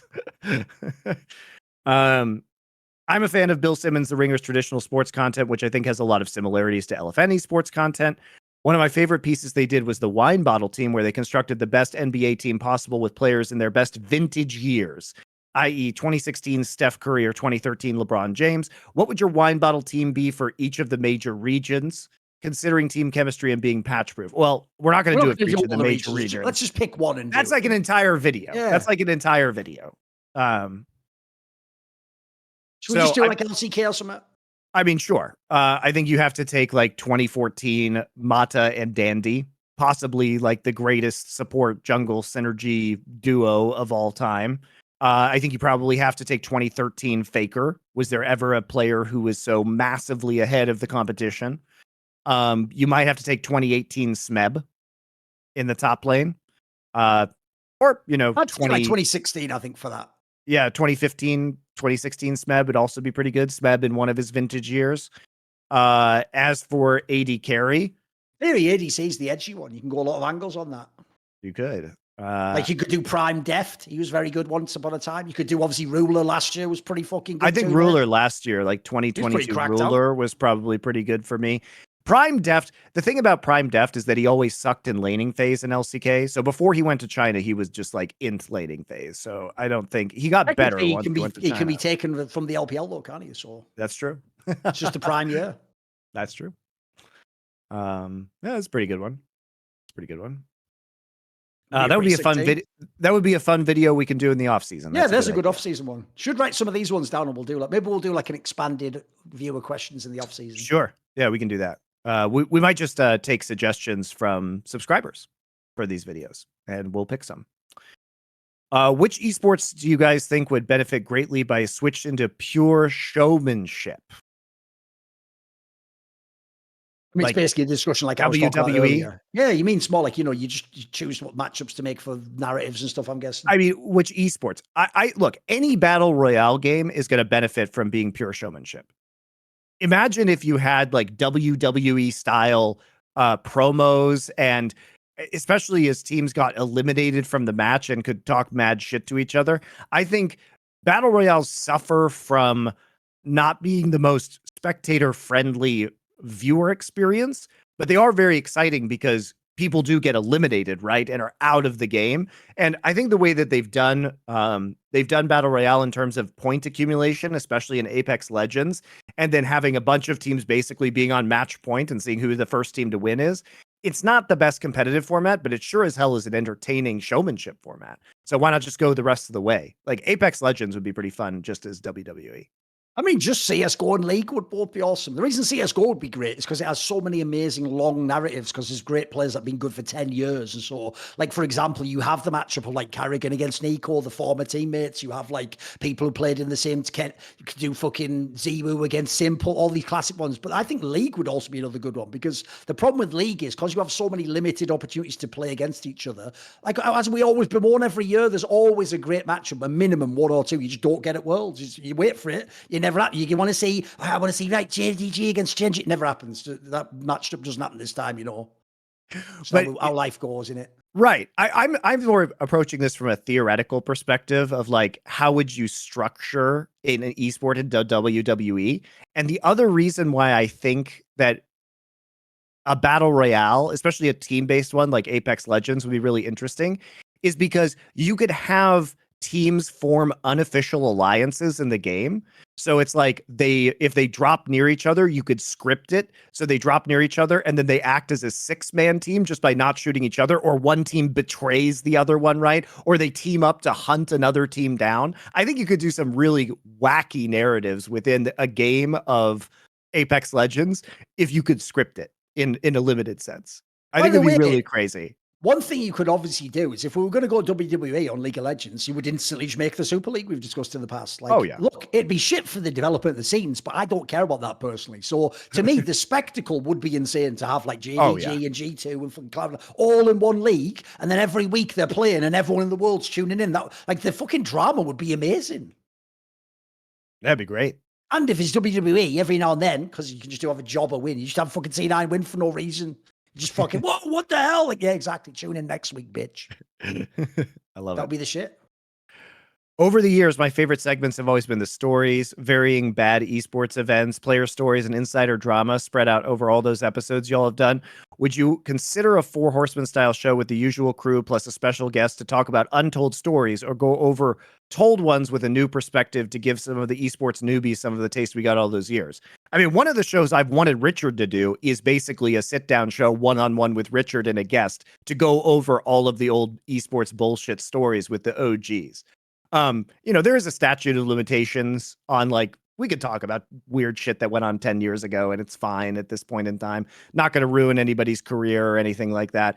I do think we should do more of this kind of content. I mean, we could do a Four Horsemen show on the worst esports events of all time. That would be fucking hilarious. It would be fucking hilarious. No, we probably should do one of those. Through listening to your shows over the years, I've been introduced to a lot of new media, whether it's Dune or more recently Cosmic Horror as a genre. Are there any people or content creators that have done the same for you? I think it's mostly just friends. I mean, if you mean like all of history, then I actually genuinely, that's the sort of people I am very interested in general. People like, essentially syncretists like Joseph Campbell, Robert Anton Wilson, Colin Wilson. These are all people where all their work was like taking all the things they're interested in, like combining it in their work. So I do find people like that very interesting. I will say as well, like, the thing I like about critics, I mentioned this on the past, I can't remember if it was this show where they were asking me like if there's any like film critic I like. I don't like film critics because I agree with them. I like it because I get to know their perspective. And so it means that it's not even that I'm using them as a review. I sometimes actually like to watch the review from the film critic after I've watched the movie to see like, oh, he got like a totally different angle to me, or he liked this part and I didn't. So in general, that's usually how I use most people. I'm usually looking for what recommendations they have. So I would say that's most of the people I'm into are doing that shit. Yeah, otherwise it's friends who recommend stuff for the most part. You get to know people who you trust in terms of their taste, and that's about it. I wouldn't say there's example, right? Because one thing I hate is the reason you have to know the person before their opinion on the art has any value is because otherwise, like you're saying, how can you have to know referentially what else they liked and didn't like. So I'll give you an example. For some reason, with big blockbuster movies, I always get painted as a contrarian because for some reason, the default take of the plebs is always like the opposite to me. Like, I don't know if you heard this, but loads of people online were saying like, oh, that Oppenheimer movie is actually a bit boring. It's too long. I thought it was mega, mate. It's really good. I didn't even have crazy expectations. Even though I'm like a big Nolan fan, I just thought it might just be all right. Who knows, man? Because I wasn't particularly interested in the topic. The actual movie's fucking mega. It was like one of the better movies I've seen in years. Yeah, it's really good. I actually, Thorin, I went out and watched it on the IMAX 70 millimeter because I have the opportunity. Well. Yeah. Did you see it on the 70 millimeter or just IMAX? I don't know what the difference is. There's only like 30 theaters in the world that have the film print 70 millimeter on the IMAX. And so there's a couple here in LA. And so I got to see it on that. It was amazing. But yeah, definitely worth seeing it on the biggest screen you can either way, depending on what's available to you. But yeah, it was really fun. Really good movie, I thought. Really good.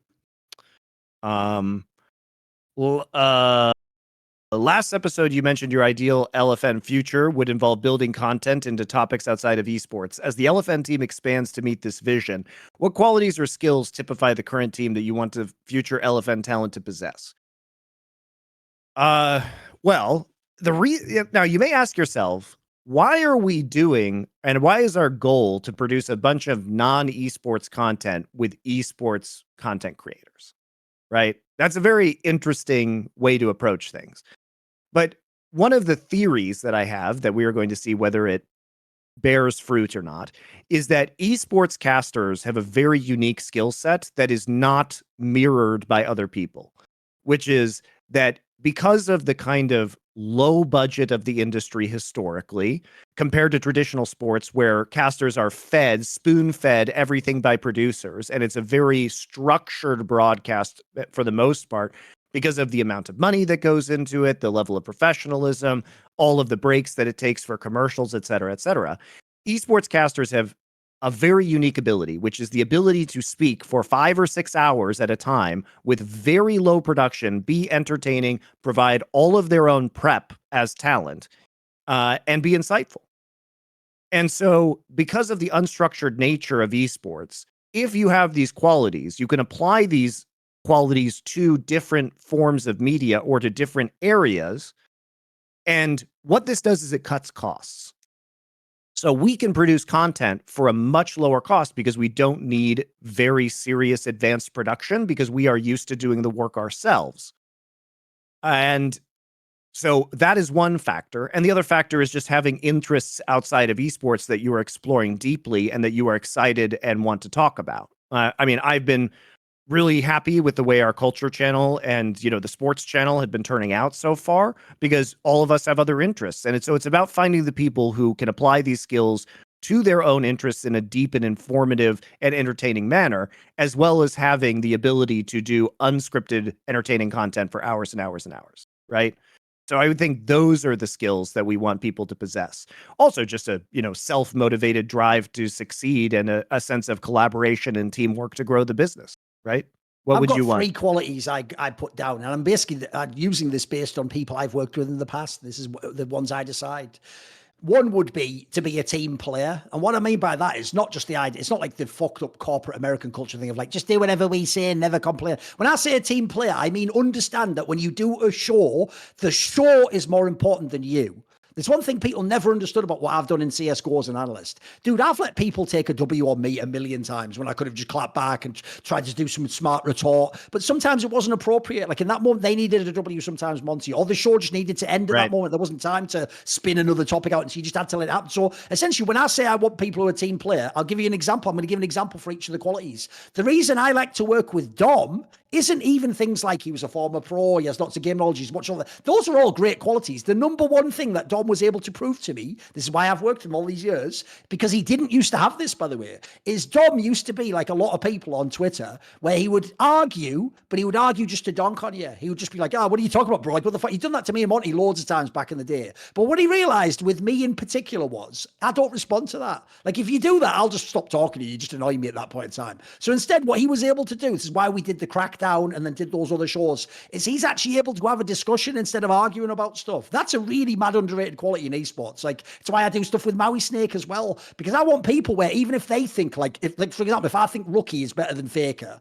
the debate can't be that I'm just a moron for 2 hours because I said Rookie. Like, that's not interesting to me. There's nothing to be gained from that. I'm not here to win in the... So I think Dom does an amazing job of that. If you just go and watch the episode where we debate about Bjergsen and Doublelift, like, it's fucking fire, mate. Like, it's about 100 times more interesting than if we'd have just done like a Destiny versus some idiot person from the Manosphere debate on YouTube. Like, you haven't even read any peer-reviewed sources. Like, that's garbage. So there's one team player. Then how about, like you said, self-motivated is massive. I don't want to be the person who's like your mum calling you, like, have you done this? What about, well, if you want the money, you need to complete this? No, I get people who already did shit before I even worked with them. Like, the reason I got Maui Snake with all the stuff in CSGO is because when he was nobody, he was creating loads of YouTube videos. Then when he started working with me, he's the one who wants to do more shows and schedule more and tell me, like, if he's at an event, the other CSGO talent will just like hope you don't contact them so they can go have a beer. He'll be contacting me like, look, I've got a day off in 3 days. Like, we could do a show. Yep. That's the people you want to work with. And then the last quality is my number one thing I want with all content creators, because it's what I enjoy watching, is you have to have your own unique, coherent perspective. Now, I don't care whether I agree or not. So I'll give you an example from CSGO if you know the guy. I don't think Kassad's like the best analyst, but he's got a mega distinct perspective. And it's in some ways it's funny. In some ways it's just on brand for who he is. But it means I can drop him into a show and I know that it's going to be awesome because he's not going to have the same takes as everyone else. And it's not that we're not sitting back cynically going, well, that's my take, so you have to. No, he's always just going to have his own takes and his own like domain over here. So there's my 3 qualities: team player, self-motivated, and unique perspective. You notice, by the way, and this is a lesson I had to learn, I didn't put in any of those qualities, be really amazing at talking, have great points, be really funny. No, because here's the sad thing I had to learn myself. If you're young, you think that's all that matters, like how good I am at the game. Like, oh, but no, that's actually the least important thing, because there's loads of people who are good at the game, mate. There's loads of people who have funny points. There's loads of people who are good on camera. But the qualities I just listed, team player, self-motivated, and those are worth their weight in gold, mate. Those are the ones that actually carry your fucking talent. Especially because the principal way to have content succeed is just to be disciplined enough to continue to put it out on a regular basis. It really is that joke of like half of success is turning up. Yep. The joke is, I always say this, the saddest thing about my career is, motherfucker, I wish I had some rivals. I left my rivals like 5,000 videos ago. It's actually pathetic. Like, it doesn't. I've always said this. It doesn't matter if you think someone did a better video than me. Well, then I did 3,000 videos and they didn't even do any videos, so I win. Like, that's actually the saddest part about this industry. It's why, by the way, I had to realize a few years ago, Monty, 99% of why people in the industry constantly stalk drama on Twitter is because that's the only way they can ever feel better than someone else. They can't actually be better at their job. They don't have the actual platform to be good at their job. So instead, what they do is their logic goes like this. Well, I can never do more in esports than Richard Lewis. But if I could make it seem like Richard Lewis is a corrupt piece of shit, then I'm better than him. That's like their whole fucking game, mate. It's actually sad because you'd hope in the industry there'd be all these brilliant people, but instead we're in some sort of fucked up Ayn Rand novel where there's like 10 people do all the work in the industry and 10,000 sit back going, well, I'm not doing anything, but I think he's a piece of shit. It's like, brilliant. What a good industry this is, guys. Well, Awesome. and that's why I am confident in our ability to succeed outside of esports, because even in the worlds that we're going into, like TV and film, sports, general gaming, I mean, I find it difficult to believe that we cannot outwork some of these other people who are in these fields, because people it was totally implied to me when me and Richard were at Turner that, like, this is why Richard one day did plan to do that. Like, we could have just stayed there and left the esports and just kept working for their TV station. Like, they just thought the skill set was legit. Yes. Yeah. And so, I mean, I look at some of the other big channels that do some of the kind of content that we're doing, and I will just tell you that we will be more disciplined, put out more regular content, and, you know, eventually that will yield its rewards, right? And the content's really good. I mean, go look at the Last Free Nation Culture and go look at the sports channel. This is really good content, guys. Like, I'm very proud of what we're building on this channel, and I think the content is excellent. So it'll get there. It'll get there. We've already seen a lot of good growth, so especially for new channels. But thank you for your support if you guys are watching that content. And by the way, the most recent movie review was it the Annihilation one? Event Horizon. Event Horizon. That one just came out like 2 days ago or something, right? Yesterday, yeah, I think. Or 2 days ago, maybe. Yeah, it was great. There's going to be a new Nerd Legion later today. There you go. About how shit Secret Invasion is. Get me out of modern TV, guys. Next. Who's your men's tennis GOAT? Not a question for me. That's a question for Thorin.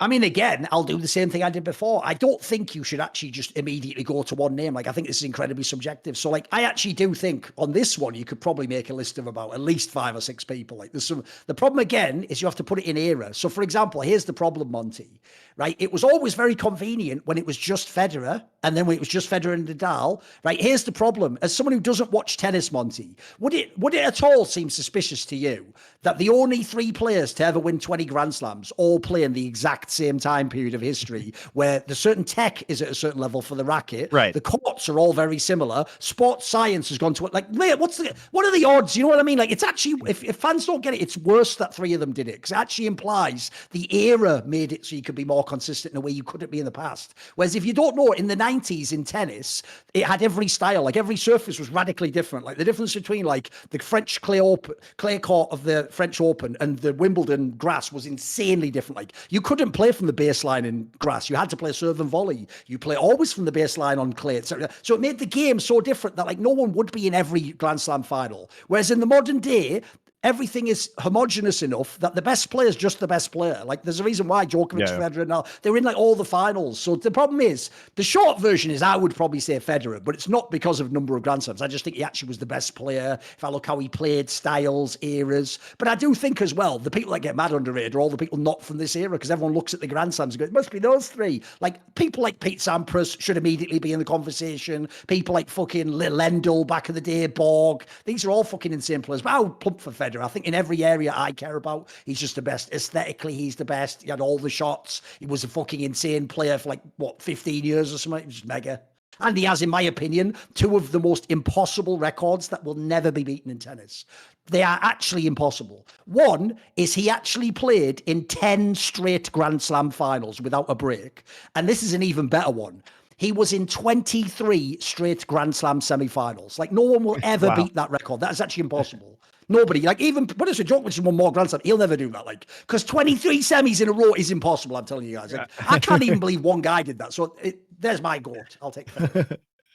There you go. Have either of you read Marion Zimmer Bradley's Avalon series? Any thoughts on the depiction of the King Arthur stories as a conflict between pagan religions and Christianity? I have not read it. I know of them, I have not read them.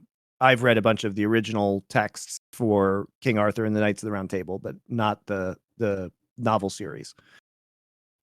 Which would you rather be, a cretin, a grifter, or the insect from Kafka's Metamorphosis?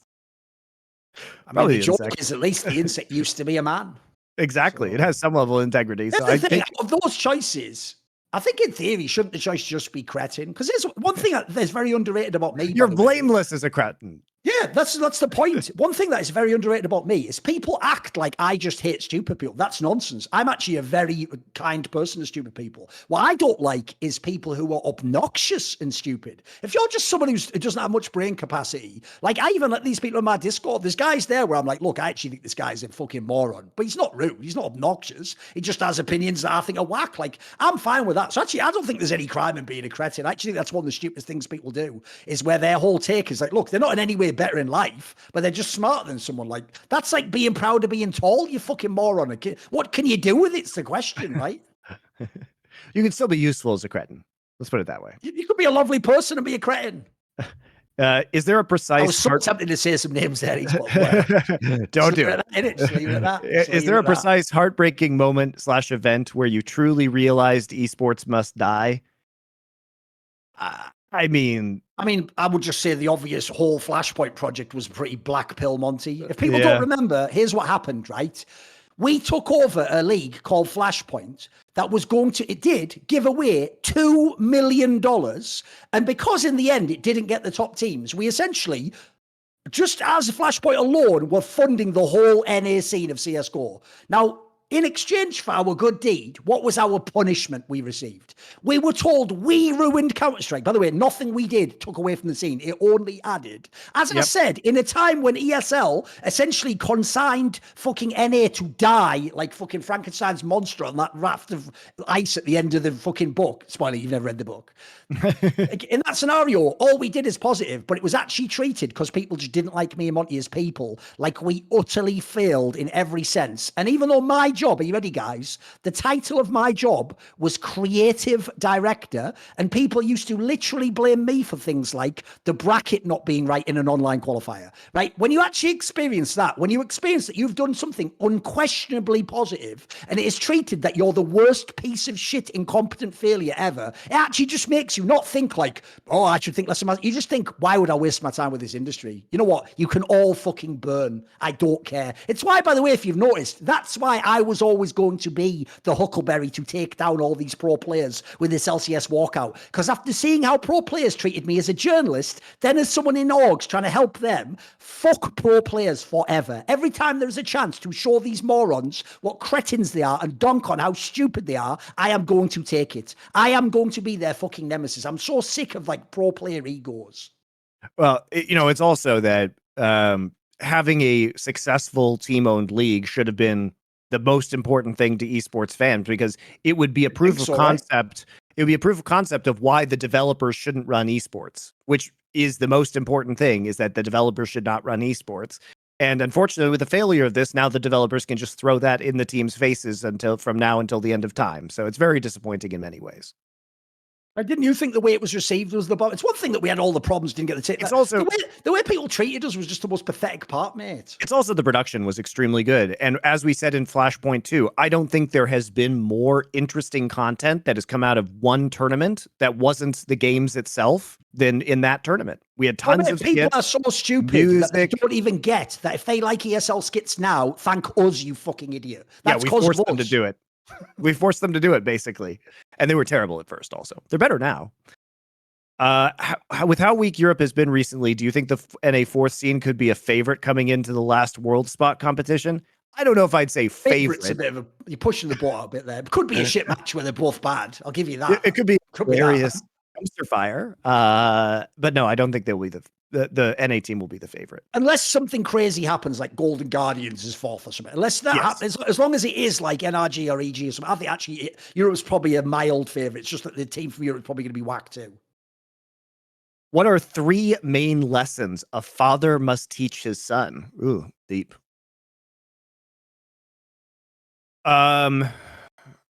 Let's see here. I think that you should probably teach your son that integrity is actually the most important virtue to have as a human being.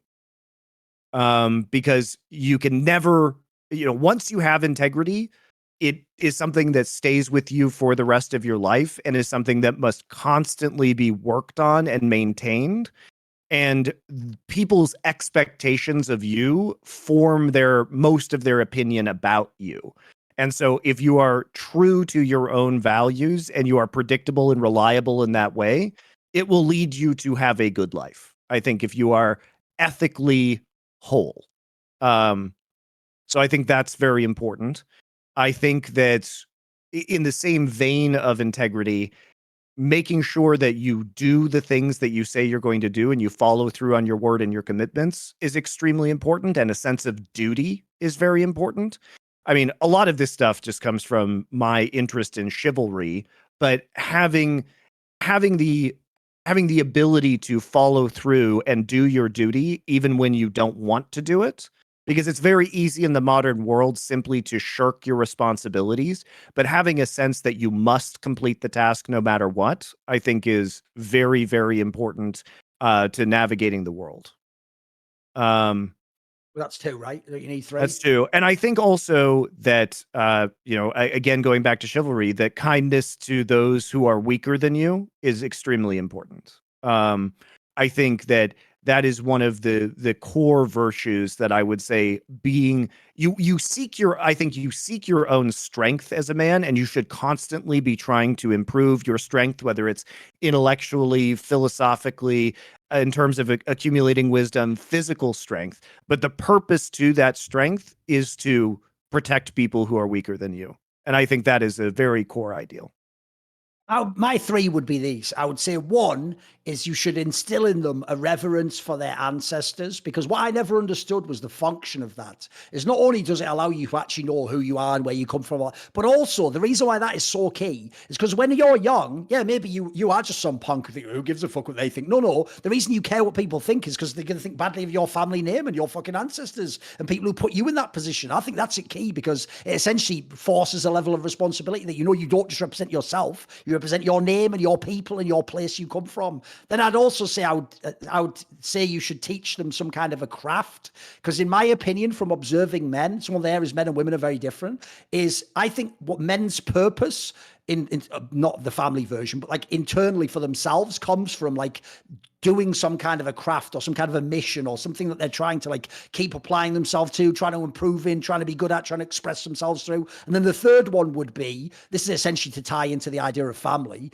would be the ultimate goal, especially if it's like a father-son scenario, is one day they are going to surpass you in the most literal sense of they're going to become the father or the patriarch or the head of the family. So one of the things I observe in the modern world that I think is one of the worst things is how many people are like 35 and they're a fan of some fucking sports star like that was their dad. They're just looking for a dad. It's the reason people like Andrew. They're just looking for a dad, mate. Like they're looking for some male figure to be like the. Well, the point is, once you get to a certain age, you're supposed to become that person for yourself and your family. So in the same way as hopefully your father is that to you, you're going to one day understand like some Superman fucking movie narrative of like, you will become the father and then you will see them through your eyes and you'll pass this whole narrative down. And it's not only, I would make an additional argument to that point, which is that it's not only for your own family, because I think it's important that young men go and have other male role models that are not their father, but you still have to have core father-like qualities to be a role model for another young man, if that makes sense, right? And so you need to develop these qualities even for people who are outside of your family. So there you go. Agree. Why can't certain people realize calling something fiction does not make it okay? I don't know what that means.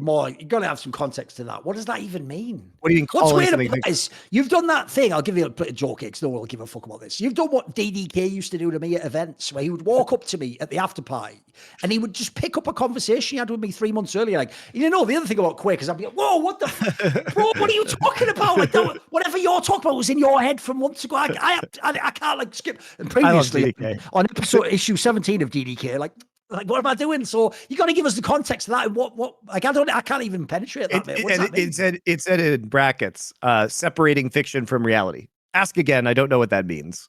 There could be many different ways. It sounds like he's almost implying that if you like I'll give you an example. Say you're Thomas Harris and you write like the books about Hannibal. In a way, you are almost in a pornographic way, like fantasizing about being a serial killer. I almost think he's implying like that's bad in some way, which I don't necessarily totally disagree with. Like one thing I do think is a take that I used to have that's totally wrong is I used to be the guy who's like, it's just a movie, bro. It's like, actually, as far as I can tell, fiction, bearing in mind it's symbols, which therefore affect your mind and everything you think about in the world, are actually the most powerful thing in the world. So it isn't just a movie. Like I have to say there are certain movies I would unwatch, not because they're bad movies like in terms of content, but because like, there's certain disturbing things I'd actually rather not ever have thought about in my mind, or certain fucking really dark plots that I maybe wouldn't want to think about or embrace as a memory in my mind, you know. Can LCK actually win Worlds and without an LPL team imploding at a convenient time? Sure. I mean, there's always like an LCK team that's a contender. Right? JT Roaster could win Worlds, definitely. JT could win. Yeah, it's not outrageous. Do I think they're the favorite? No, I don't. But it's not like they have a 0% chance of winning. They might have like a 15% chance of winning. Remember, you've always got to shade in as well. There is a pretty insane fucking record of #1 seed from LPL just shitting the bed immediately. Like that can happen. It can happen to anyone, apparently. Anyone. Yeah. I think the depth is better in the LPL, at least this year, from what I've seen. But yeah, I mean, it's not like LCK and Gen G can't win Worlds. I mean, look at fucking DRX. How the fuck did they win Worlds? You get the right patch, man. Sometimes wacky shit can happen. And by the way, guys, it's not that DRX didn't deserve to win Worlds. They did deserve to win Worlds. They beat really good teams. They beat the teams that were put in front of them. They had a very legitimate win. Were they patch Zergs? Yes, they were. But that's how esports rolls, man. I don't know. In an alternate timeline where G2 beats FPX 3-0 to win Worlds, how are the players' careers different, and is the region viewed differently as a result? I mean, sure. I mean, almost certainly, like the way it would be viewed would be very different. Like, first of all, people forget that. Like, I've heard people for real talk. This happened at the Esports Awards when I was there. People talked like it wasn't even debatable that G2 was the team of the year. Like, it had to be FPX because they won the LPL and then Worlds. Like, what? So to me, it's like they lost one series the whole year, guys. Like, that was an unbelievable year. So I think in some ways it is underrated. In terms of like, sadly, it would have, I mean, this already happened on a lesser level, but it would have actually ruined Europe as a region because you already saw the Bozos. They already did it on the LEC broadcast. They used to talk like the whole region was G2, mate. Like, remember, all it was G2 was insane, Fnatic was pretty good, and then whoever was third, Splice Fighter, who gives a shit? Like, it doesn't even matter. But they would talk like everyone was G2, like, wow, and now the whole regions have been chicked upside down. They haven't. There was one team was doing it, mate. So I do think people would have said that Europe was on the best in the world or something, whereas it was really one team. In terms of like the players' careers, I don't know if it changed their careers, really. I think probably, I mean, they already had as much success you could have, right? Yeah. I mean, they won MSI, right? So it's like, I think he probably wouldn't have done a lot. Detail, which is, to be fair, because I did do an interview with him, he did tell me this. Jankos did say if he had have won Worlds, he would have said he was the best player in the world as a jungler, which I think's sick. By the way, that would who's going to talk shit on him? If you fucking win from a non-Asian region as jungler and you are really, you probably should say you're the fucking GOAT, mate. That's sick. I would. Wonder is now a free agent. What do you think of putting him on Team Heretics for next year? If not this move, what other moves would you use to GMTH to a top 4 finish next year? I don't know if Wonder really wants to play anymore, man. Like, I don't get that vibe from him. Maybe he does. I mean, that would be a great move, though. It would be a very good move. I think you, like with the Flacket and Mersa bot lane, I think you put a carry top in there. Might be interesting. Here's the thing, though. I'll tell you the team that I think is a better move than that, though. Put him on fucking BDS, mate. Yeah. If there was ever a player tailor-made to be a better version of Adam, playing even carry picks in top with no resources needed, might even get... Dude, it would just be like, upgrade the team tomorrow. That would be mega. In the same way you have the concept of team eras in CS, what, if any, eras would you say have there been for broadcast talent in CS and LoL? So we're talking about talent eras. The problem with that is I can't tell whether he means like specific people, it was their era when they were on top, or does he mean like stylistically? Like, for example, back in the day, it used to just be commentators and it was just two commentators. It wasn't even play-by-play color. Right. And then it would be like, you know, That's when true. there was TriCaster, there was the desks. Right. Or what does he mean in that sense, do you think? I think we can make it up. It's true, though. I mean, there were eras, obviously, in both Counter-Strike and LoL where it was like, you know, Joe Miller and D-Man, which were two play-by-play guys together who were very popular at the time. And the same thing happened in Counter-Strike back in the day before you started to have more analysts. Was a casual. Like back then, the concept of analysis wasn't really a thing. It was analysis was something they did anyway after the map, basically. Like it was all about like just tell people what they see on the screen. Back then, it was just simple, casual fun, right? Yeah.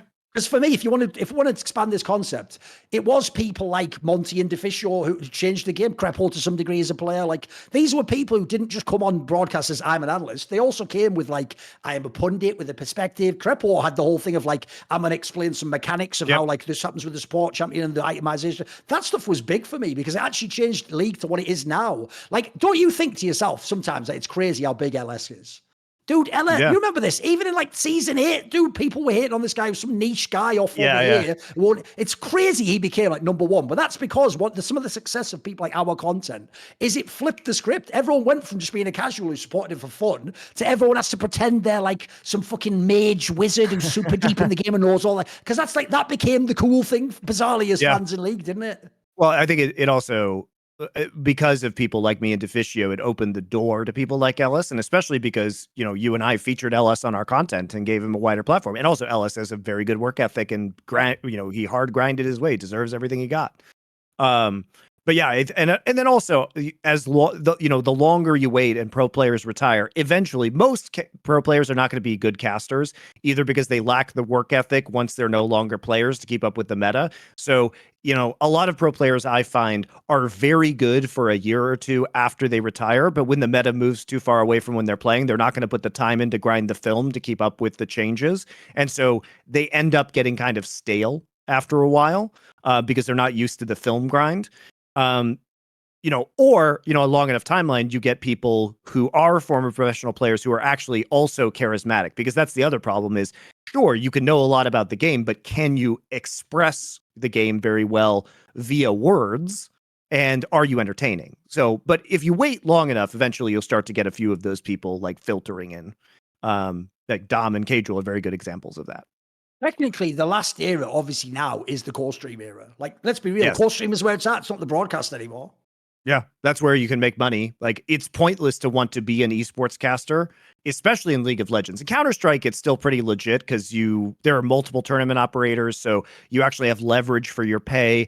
You know, ESL and Blast are more generous about handing out co-streaming. If you are a caster, maybe not attending their event, they'll generally give it to you and be pretty cool about it. Whereas Riot, they just cuck all of their casters, and it's like they won't let Cajul have LCS co-streaming. Like they're just dicks, man. And also the co-streamers make literally like 4 or 5 times as much money as the casters. And there's a monopoly, so the casters can never negotiate better rates. You do not want to be a League of Legends caster right now. It is a prison. It is a prison. And it's a dead end in terms of career path. From the Banter Give and Go episode where Thorin talks about Oscar Robinson and others he never saw play, who is your favorite historical athlete from before your time? I've always loved Jackie Stewart and Jim Clark as personal favorites and F1 GOAT candidates. Who is Jim Clark, by the way? What sport is that? I don't know. From? F1, I know Jackie Robinson's like obviously fucking baseball. No, Jackie Stewart and Jim Clark as personal favorites. The Formula 1, right? Okay. Yeah, F1 GOAT candidates. Ah, fair enough. Okay. I mean, I think Jackie Robinson is a legit answer, though, just because I think he's a fascinating human being, and the circumstances in which he was playing baseball were really, really interesting. I don't know. Is there any like NFL player from the old days that you're interested in that you never saw? I'm trying to think. Because what's mad is, if people don't know, there are some really crazy NFL ones from like when they actually had the leather helmets, where like there's some guys where like, you know, when they never even threw the ball, the but like 30s? some of the like wide receivers that still have like insane record, or like, I mean, obviously Jim Brown's a classic one, right? Yeah, like, Jim Brown. Sounds like he was like 1v9 in the fucking whole league or whatever. Right, that's a good one. I don't know. I think Jim Brown's a pretty good one. You know, Jackie Robinson's a good one. I mean, obviously, like Babe Ruth, pretty interesting historically. Willie Mays, a lot of baseball ones, especially because I'm not a big baseball fan, but baseball does have an insane history. Like the history of baseball is incredibly interesting. I mean, my pick would be those stories where like the Aztecs, because obviously I come from England, so football, where they were playing football with human heads. Remember that story? They were fucking pioneers. Historical athletes. Yeah, how about the Native Americans that were playing lacrosse on like an 8-mile long field? That's actually where the saying "get your head in the game" comes from. So, a little known fact there. This lies with Thorin. I should do a series like Thorin's inaccurate history, like I just make up the history. It's like the drunk history, if you remember that one. I've noticed there's a striking commonality that exists among the following players: Kuzan, Chovy, Kana, Sword Art, Levi, and Hans Sama. Can you guess what it is? And it's black. The answer is here, but it's blacked out. So I'd have to. Wait a second. Say the list again. Kuzan, Chovy, Kana, Sword Art, Levi, Hans Sama. They're all Asian. Sure. I'm just gonna click on it. I think I've won that one, haven't I? Go on. All right. They're anime-based nicknames. Kuzan is from One Piece. Chovy is from Magical Girl Madoka Magica. That's a real Kana from the Maid Dragon. Sword Art is from Sword Art Online. I've only seen this is the only one I've seen. It's garbage. Okay. Levi from Attack on Titan, yes, and Han Sama is Lord in Japanese. All right. Is that actually where Levi comes from though? Or is it just a coincidence? Because didn't he play a long time? Sure, it was before Attack on Titan. Maybe I'm wrong. But the manga of Attack on Titan's been out for a long time. Oh, right. Yes, that'll be right then. Okay. So basically, here's what's great about that question is you actually came up with something that wasn't at all interesting, but you thought it was. So well done. Keep paying, I guess. Thorin's side channel has a great video from 6 years ago showing his appreciation for Joe Rogan's mentality, which focuses pursuing multiple interests purely based on the interest itself and not on the rewards it could bring. Shout out Thorin's underrated side channel. Curious if either of you be interested in doing Joe Rogan's podcast if the opportunity came at waits. Yes, just for promotion for our own content, guys. I would fucking do Joe Rogan's podcast. I'd be pimping out all of our non-esports content like hell. Yeah, of course. It'd be very interesting. Thing is, though, I wouldn't do what all of you want me to do. You all want me to go on like nothing and explain esports to Joe Rogan. I can't think of anything less interesting. What I would do is I'd go on Monty and I'd smoke loads of weed with him. And then I would go, okay, Joe, now we are going to go deep on the conspiracy shit, homie. And I would make it so that it would actually be one of the banned episodes. It'd be too good. It'd be too fucking good. Making it an actual incident. And by the way, that would be fun. There is a part of like Richard and Monty that has always understood they might one day wake up to a thing of like, oh, Thorin's been on Joe Rogan and caused an international incident. Like that was always on the table. It was always possible. It's over. Yeah, basically, it's Jover. It's Jover. Thanks to Joe Rogan. You have to understand, it doesn't always go right like the Shaq one. It could go really badly wrong. It could be like Unfiltered, but me and Joe Rogan, basically. I think it'd be interesting to be on a show for sure. And also, just to the mentality about pursuing multiple. Seems like a really cool guy as well. Like I bet he's the best guy ever to go for the steak with after the show or whatever. He sounds cool as fuck to me.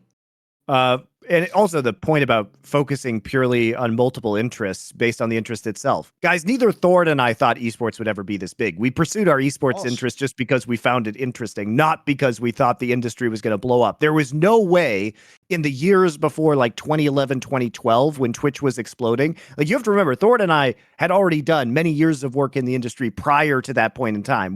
It just happened. I never thought I would get a full-time job doing esports content until the OGN offer came in 2012. I didn't do anything in pursuit of that. It just happened because of my interest. First of all, thank you for all the amazing content you provide for us. You're welcome. Secondly, I'd like to ask you about the importance of discipline and patience for pro players in and outside of the game. Is, if possible, draw some players between LCK and LCS pros. Look, man, there are no physical limitations on League of Legends. The more film you grind and the more of the game you play, the better you're going to be. It's a game. It's unlike sports. It's a game you can play 17 hours a day. Does it lead to a balanced lifestyle? No, but that's just that. It's just how it is. There's always going to be somebody who works harder than you. I mean, and that's what it takes to be the best. being as a bit like I said about talent, there's always going to be loads of people with talent. There's going to be people who are really good and fast and click things and can do all the mechanics. So the problem is discipline usually is actually the thing that's going to make you the best. Like this, like for example, if you want to talk about like great top laners, the reason, look, if you're talking like raw prime for one game, maybe you'd take the Shy. But if I had to take their whole career, I'd take Smeb in a heartbeat because look at who the player is in comparison to that. Like discipline is actually the most, sadly, people don't want to hear it because they know it means work hard and be diligent and keep your head down. But it is obviously like the number one fucking meta skill, isn't it? Like if you have that, you can become good at anything, basically. You might not be the best, but you can become good. And also just start doing the thing, even if you're bad at it, because by doing the thing, you will improve at the thing. And the longer you wait to start, you're just undermining yourself in order to eventually achieve mastery. Everybody's bad when they start things. Everybody. What are your opinions on the Premier League format, i.e. double round robin with no playoffs? Do you think it works better for football than esports, or would you like the European football leagues to also feature a playoffs? I think it's boring as fuck, but also at least it rewards regular season performance, and it's consistent because basically as a test, the test is how good is this team against the entire field? It doesn't go into a playoff bracket, which is a different test, which is how good are you against the specific opponents you are facing, understanding that you might, a team on the other side of the bracket might be your Achilles heel, but they're eliminated because by a different team, even though you match up very stylistically badly into them, right? Or you get lucky in terms of the bracket and you hit teams that stylistically you have an advantage for, even though you would be worse against teams on the other side of the bracket. So purely as an intellectually honest format, I like it. In terms of excitement, I do not like it.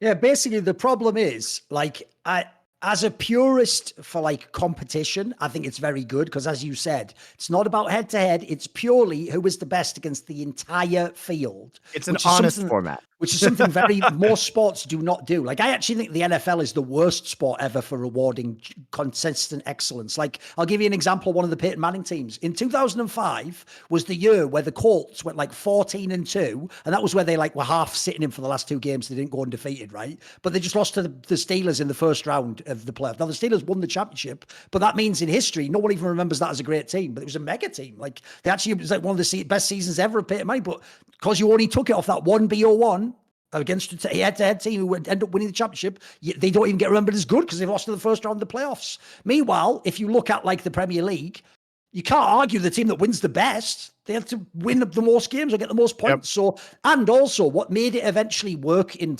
football is that the Champions League became so good. That's sort of like a different version of a playoff. So you get to reward both aspects of excellence. Yes, but I will say it definitely is shit for storylines though. Like, because they're just too static. They don't change enough, basically. So, well, also, like the F1 circuit, you could lock up a title well before the season is over. And then it's just kind of like, for the rest of the season, right? The stakes are very low. Like I said, the thing I do like, though, is I hate that there are so many team sports where, like, players who didn't win the championship are actually viewed as bombs. But if you ever look at the rest of their career, they're unbelievably good, like impossibly good players, if you watch all the regular season games. Okay. Somebody took your album advice. Really enjoyed Thorin's recommendation of the album, Those Who Tell the Truth Shall Die, Those Who Tell the Truth Shall Live Forever from last week. Do you have any other albums you enjoyed in a similar vein? So that's the Does he mean like that same genre album. Maybe? Because I can give you a few of that if you want. Because basically that was from the genre post-rock. Yeah. Which is the one that describes like quite loud. Right. Obviously, the most famous bands in that ring is the Godspeed You Black Emperor, and then the group of people around them, like a Silver Mount Zion. This is basically like a group from like Montreal where they were on the Constellation Records, and the actual groups themselves sometimes have like 11 people, so a bunch of them do a different bunch of projects. All the albums they did are pretty good. There's a group called Do Make Say Think that I was a big fan of in the late 90s and early 2000s that did some really good stuff in this area. Let me think who else. There's one I often recommend. It's a very weird post-rock group from like Texas who were all into like Christian music called Lift to Experience. They had a very good album that was from 2001. That was a really good one because it was like blending Christian theology with this post-rock music. It was a very unique approach. Sigur Rós technically is in the same vein. Yeah, you can do them as well. Great. Did a lot of good stuff. And I'll give you one more. Let me think. If you know the group Law, LOW, they did a lot of albums that were within this genre that was very good. It's actually a great subgenre. If you ever get into it, there's a lot of really consistently good stuff in there, especially because it's like a very arty genre, so no one's doing it for commercial reasons. They're just doing their style of music. Hypothetically, HLE wins World this year mostly by getting carried by Grizzly. Where does Zeka move to in GOAT mid rankings and Viper in GOAT ADC rankings? Please, man, I can't have Zeka win back-to-back titles on 2 different teams. It'll be outrageous. This guy, his chances are so impossibly low to do it, though, so I'm not worried about it. I'm not worried. I mean, what if we go back to a Akali Silas meta and he could still play the Tristana and Yone? The rest of his team would stop him winning anyway, so don't worry about that. I mean, Aatrox is back, baby. If Viper's good, I don't know, man. It's not. They could patch this team. I would have more faith in this version of HLE patch Zerging than DRX last year. Yeah. I mean, obviously the one last year should never have happened, but it just can't happen. It can't happen. There's no way. I don't know, man. Close to zero chance. Close to zero. Yeah, but where does Zeka move to in GOAT mid rankings? I mean, not very far, if we're being honest. It's not even on the list. Yeah. It's not even on the list. And Viper and GOAT ADC rankings might move Viper, actually. Viper would be on the list. He is an unbelievable. Yeah, Viper would be easily on the list, player. He's another example of what I was talking about before. Forget this year where he was on this whack-ass team. Just look at how he actually plays individually and understand the context. He's a fucking really good player, mate. He's just this year has proven he is just a fabulously talented League of Legends player. Yes. Yeah, he's great. Jets fan here. Oh my God, I'm so sorry. That is the worst. That is the fucking worst. Now, man. This is the good times. This is the good times. You always get the sloppy seconds of the Packers quarterbacks, man, in the twilight of their careers. Curious on Monte's. How could he be a Jets fan, dude? Like, the Giants also exist in New York. Who the fuck is a Jets fan? Maybe his dad was or something, though. That could be the thing. Right? That's what I never understood about Jets fans is like you had another choice. It's what went wrong where you became a Jets fan instead of a Giants fan. Curious on Monte's take of the recent semi-drama between Sean Payton and Nathaniel Hackett / Jets coaching. So if you guys, do you believe Payton broke the code, etc.? Thoughts on the entire situation. So if you guys don't know, basically Sean Payton, who's the new coach of the Broncos, former Super Bowl winning coach of the Saints, and Nathaniel Hackett, who was a fucking terrible coach on the Broncos last year. Hackett is now the offensive coordinator over on the Jets. He was formerly the offensive coordinator for the Packers with Aaron Rodgers. He was a really bad head coach, super bad at clock management. Seems like he was very undisciplined in terms of the way he ran the team. Was one of the primary reasons, I think, why the Broncos were so shit last year, in addition to Russell Wilson being bad and the injuries to the entire team. So Sean Payton recently came out and basically called Hackett a shit coach in not so many words, which he was, but apparently you're not supposed to say that. I think it's smart of Sean Payton to do this because I think that if you are a new coach coming in with a roster that has many of the same players on it, that is going to require Russell Wilson to succeed in order to be a good team, it is good for the atmosphere of your team to not blame the players. And so I think by, doing a bunch of public statements where he makes it seem as though any old problems have gone away, and that he is going to fix the majority of the problems that they had, and those problems are no longer present with the team. Whether you believe Russell Wilson is permanently washed or not is, not irrelevant to the situation. I think it's smart for him to draw the line, and I think it energizes the team and the players in a way. Also, Hackett was shit, and he should be called shit. So I don't really have a problem with that. No, but I sort of agree. I do think in sports, especially because it's about a group of men, I do think there is like a code that when things are like done internally in the locker room, you don't speak publicly about that. The problem here is this, Monty. If he was still Sean Payton of the Saints, or whatever the fuck you want, he's saying that now as a political thing, as you're saying.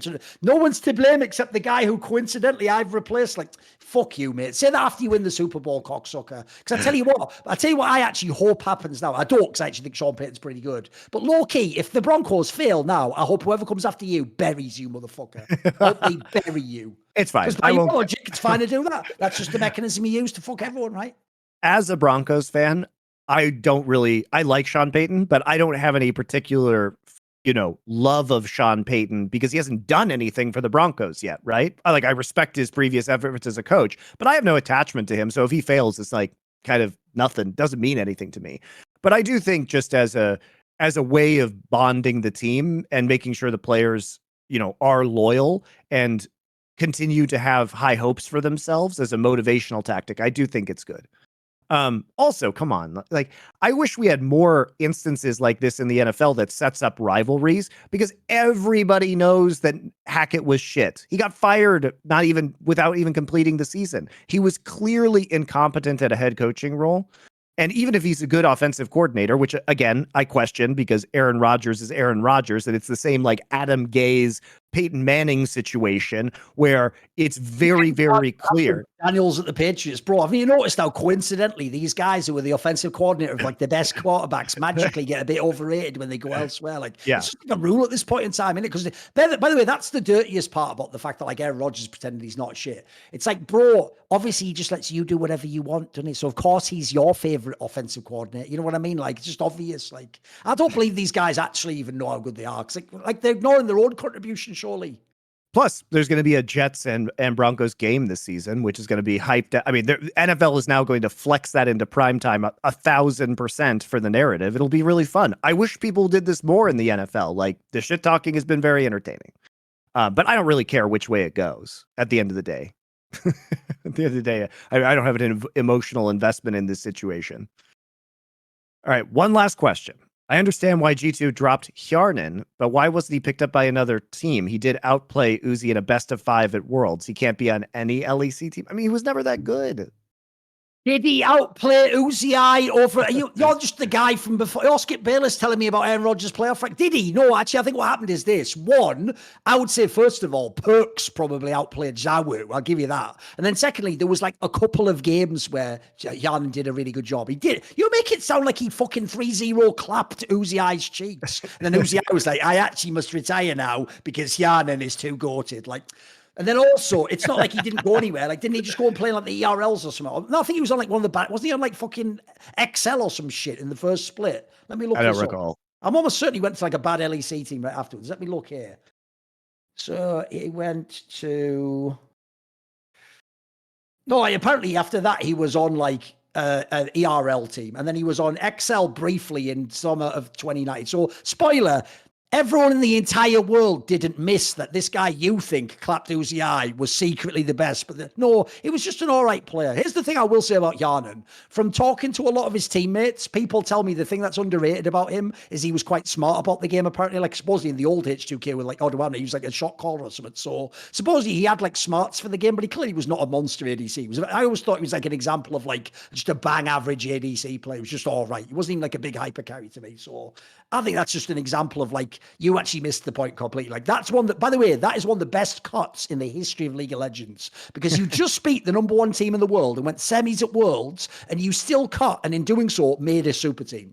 Like, that's a perfect example of great GMing. Oh, you know how many teams, Monty, would just keep that lineup just because you made semis and just give you another run back year, and the next year you'd never do anything. You'd be worse the next year. But that was a great example of like a ruthless but necessary cut. Same with Wadid. That guy couldn't have stayed either. What, he played like 1.5 champions or something. I forgot about that guy until you mentioned him just now. Wasn't he the guy who like could only play like Tom Kent or something ridiculous? It was something out insane like that, I remember. All right. That'll do it for this episode, guys. We'll be back next week to preview LCK playoffs and those matchups, talk about LPL finals, and get into the final weeks of playoffs over in LCS as well. So we'll see you then.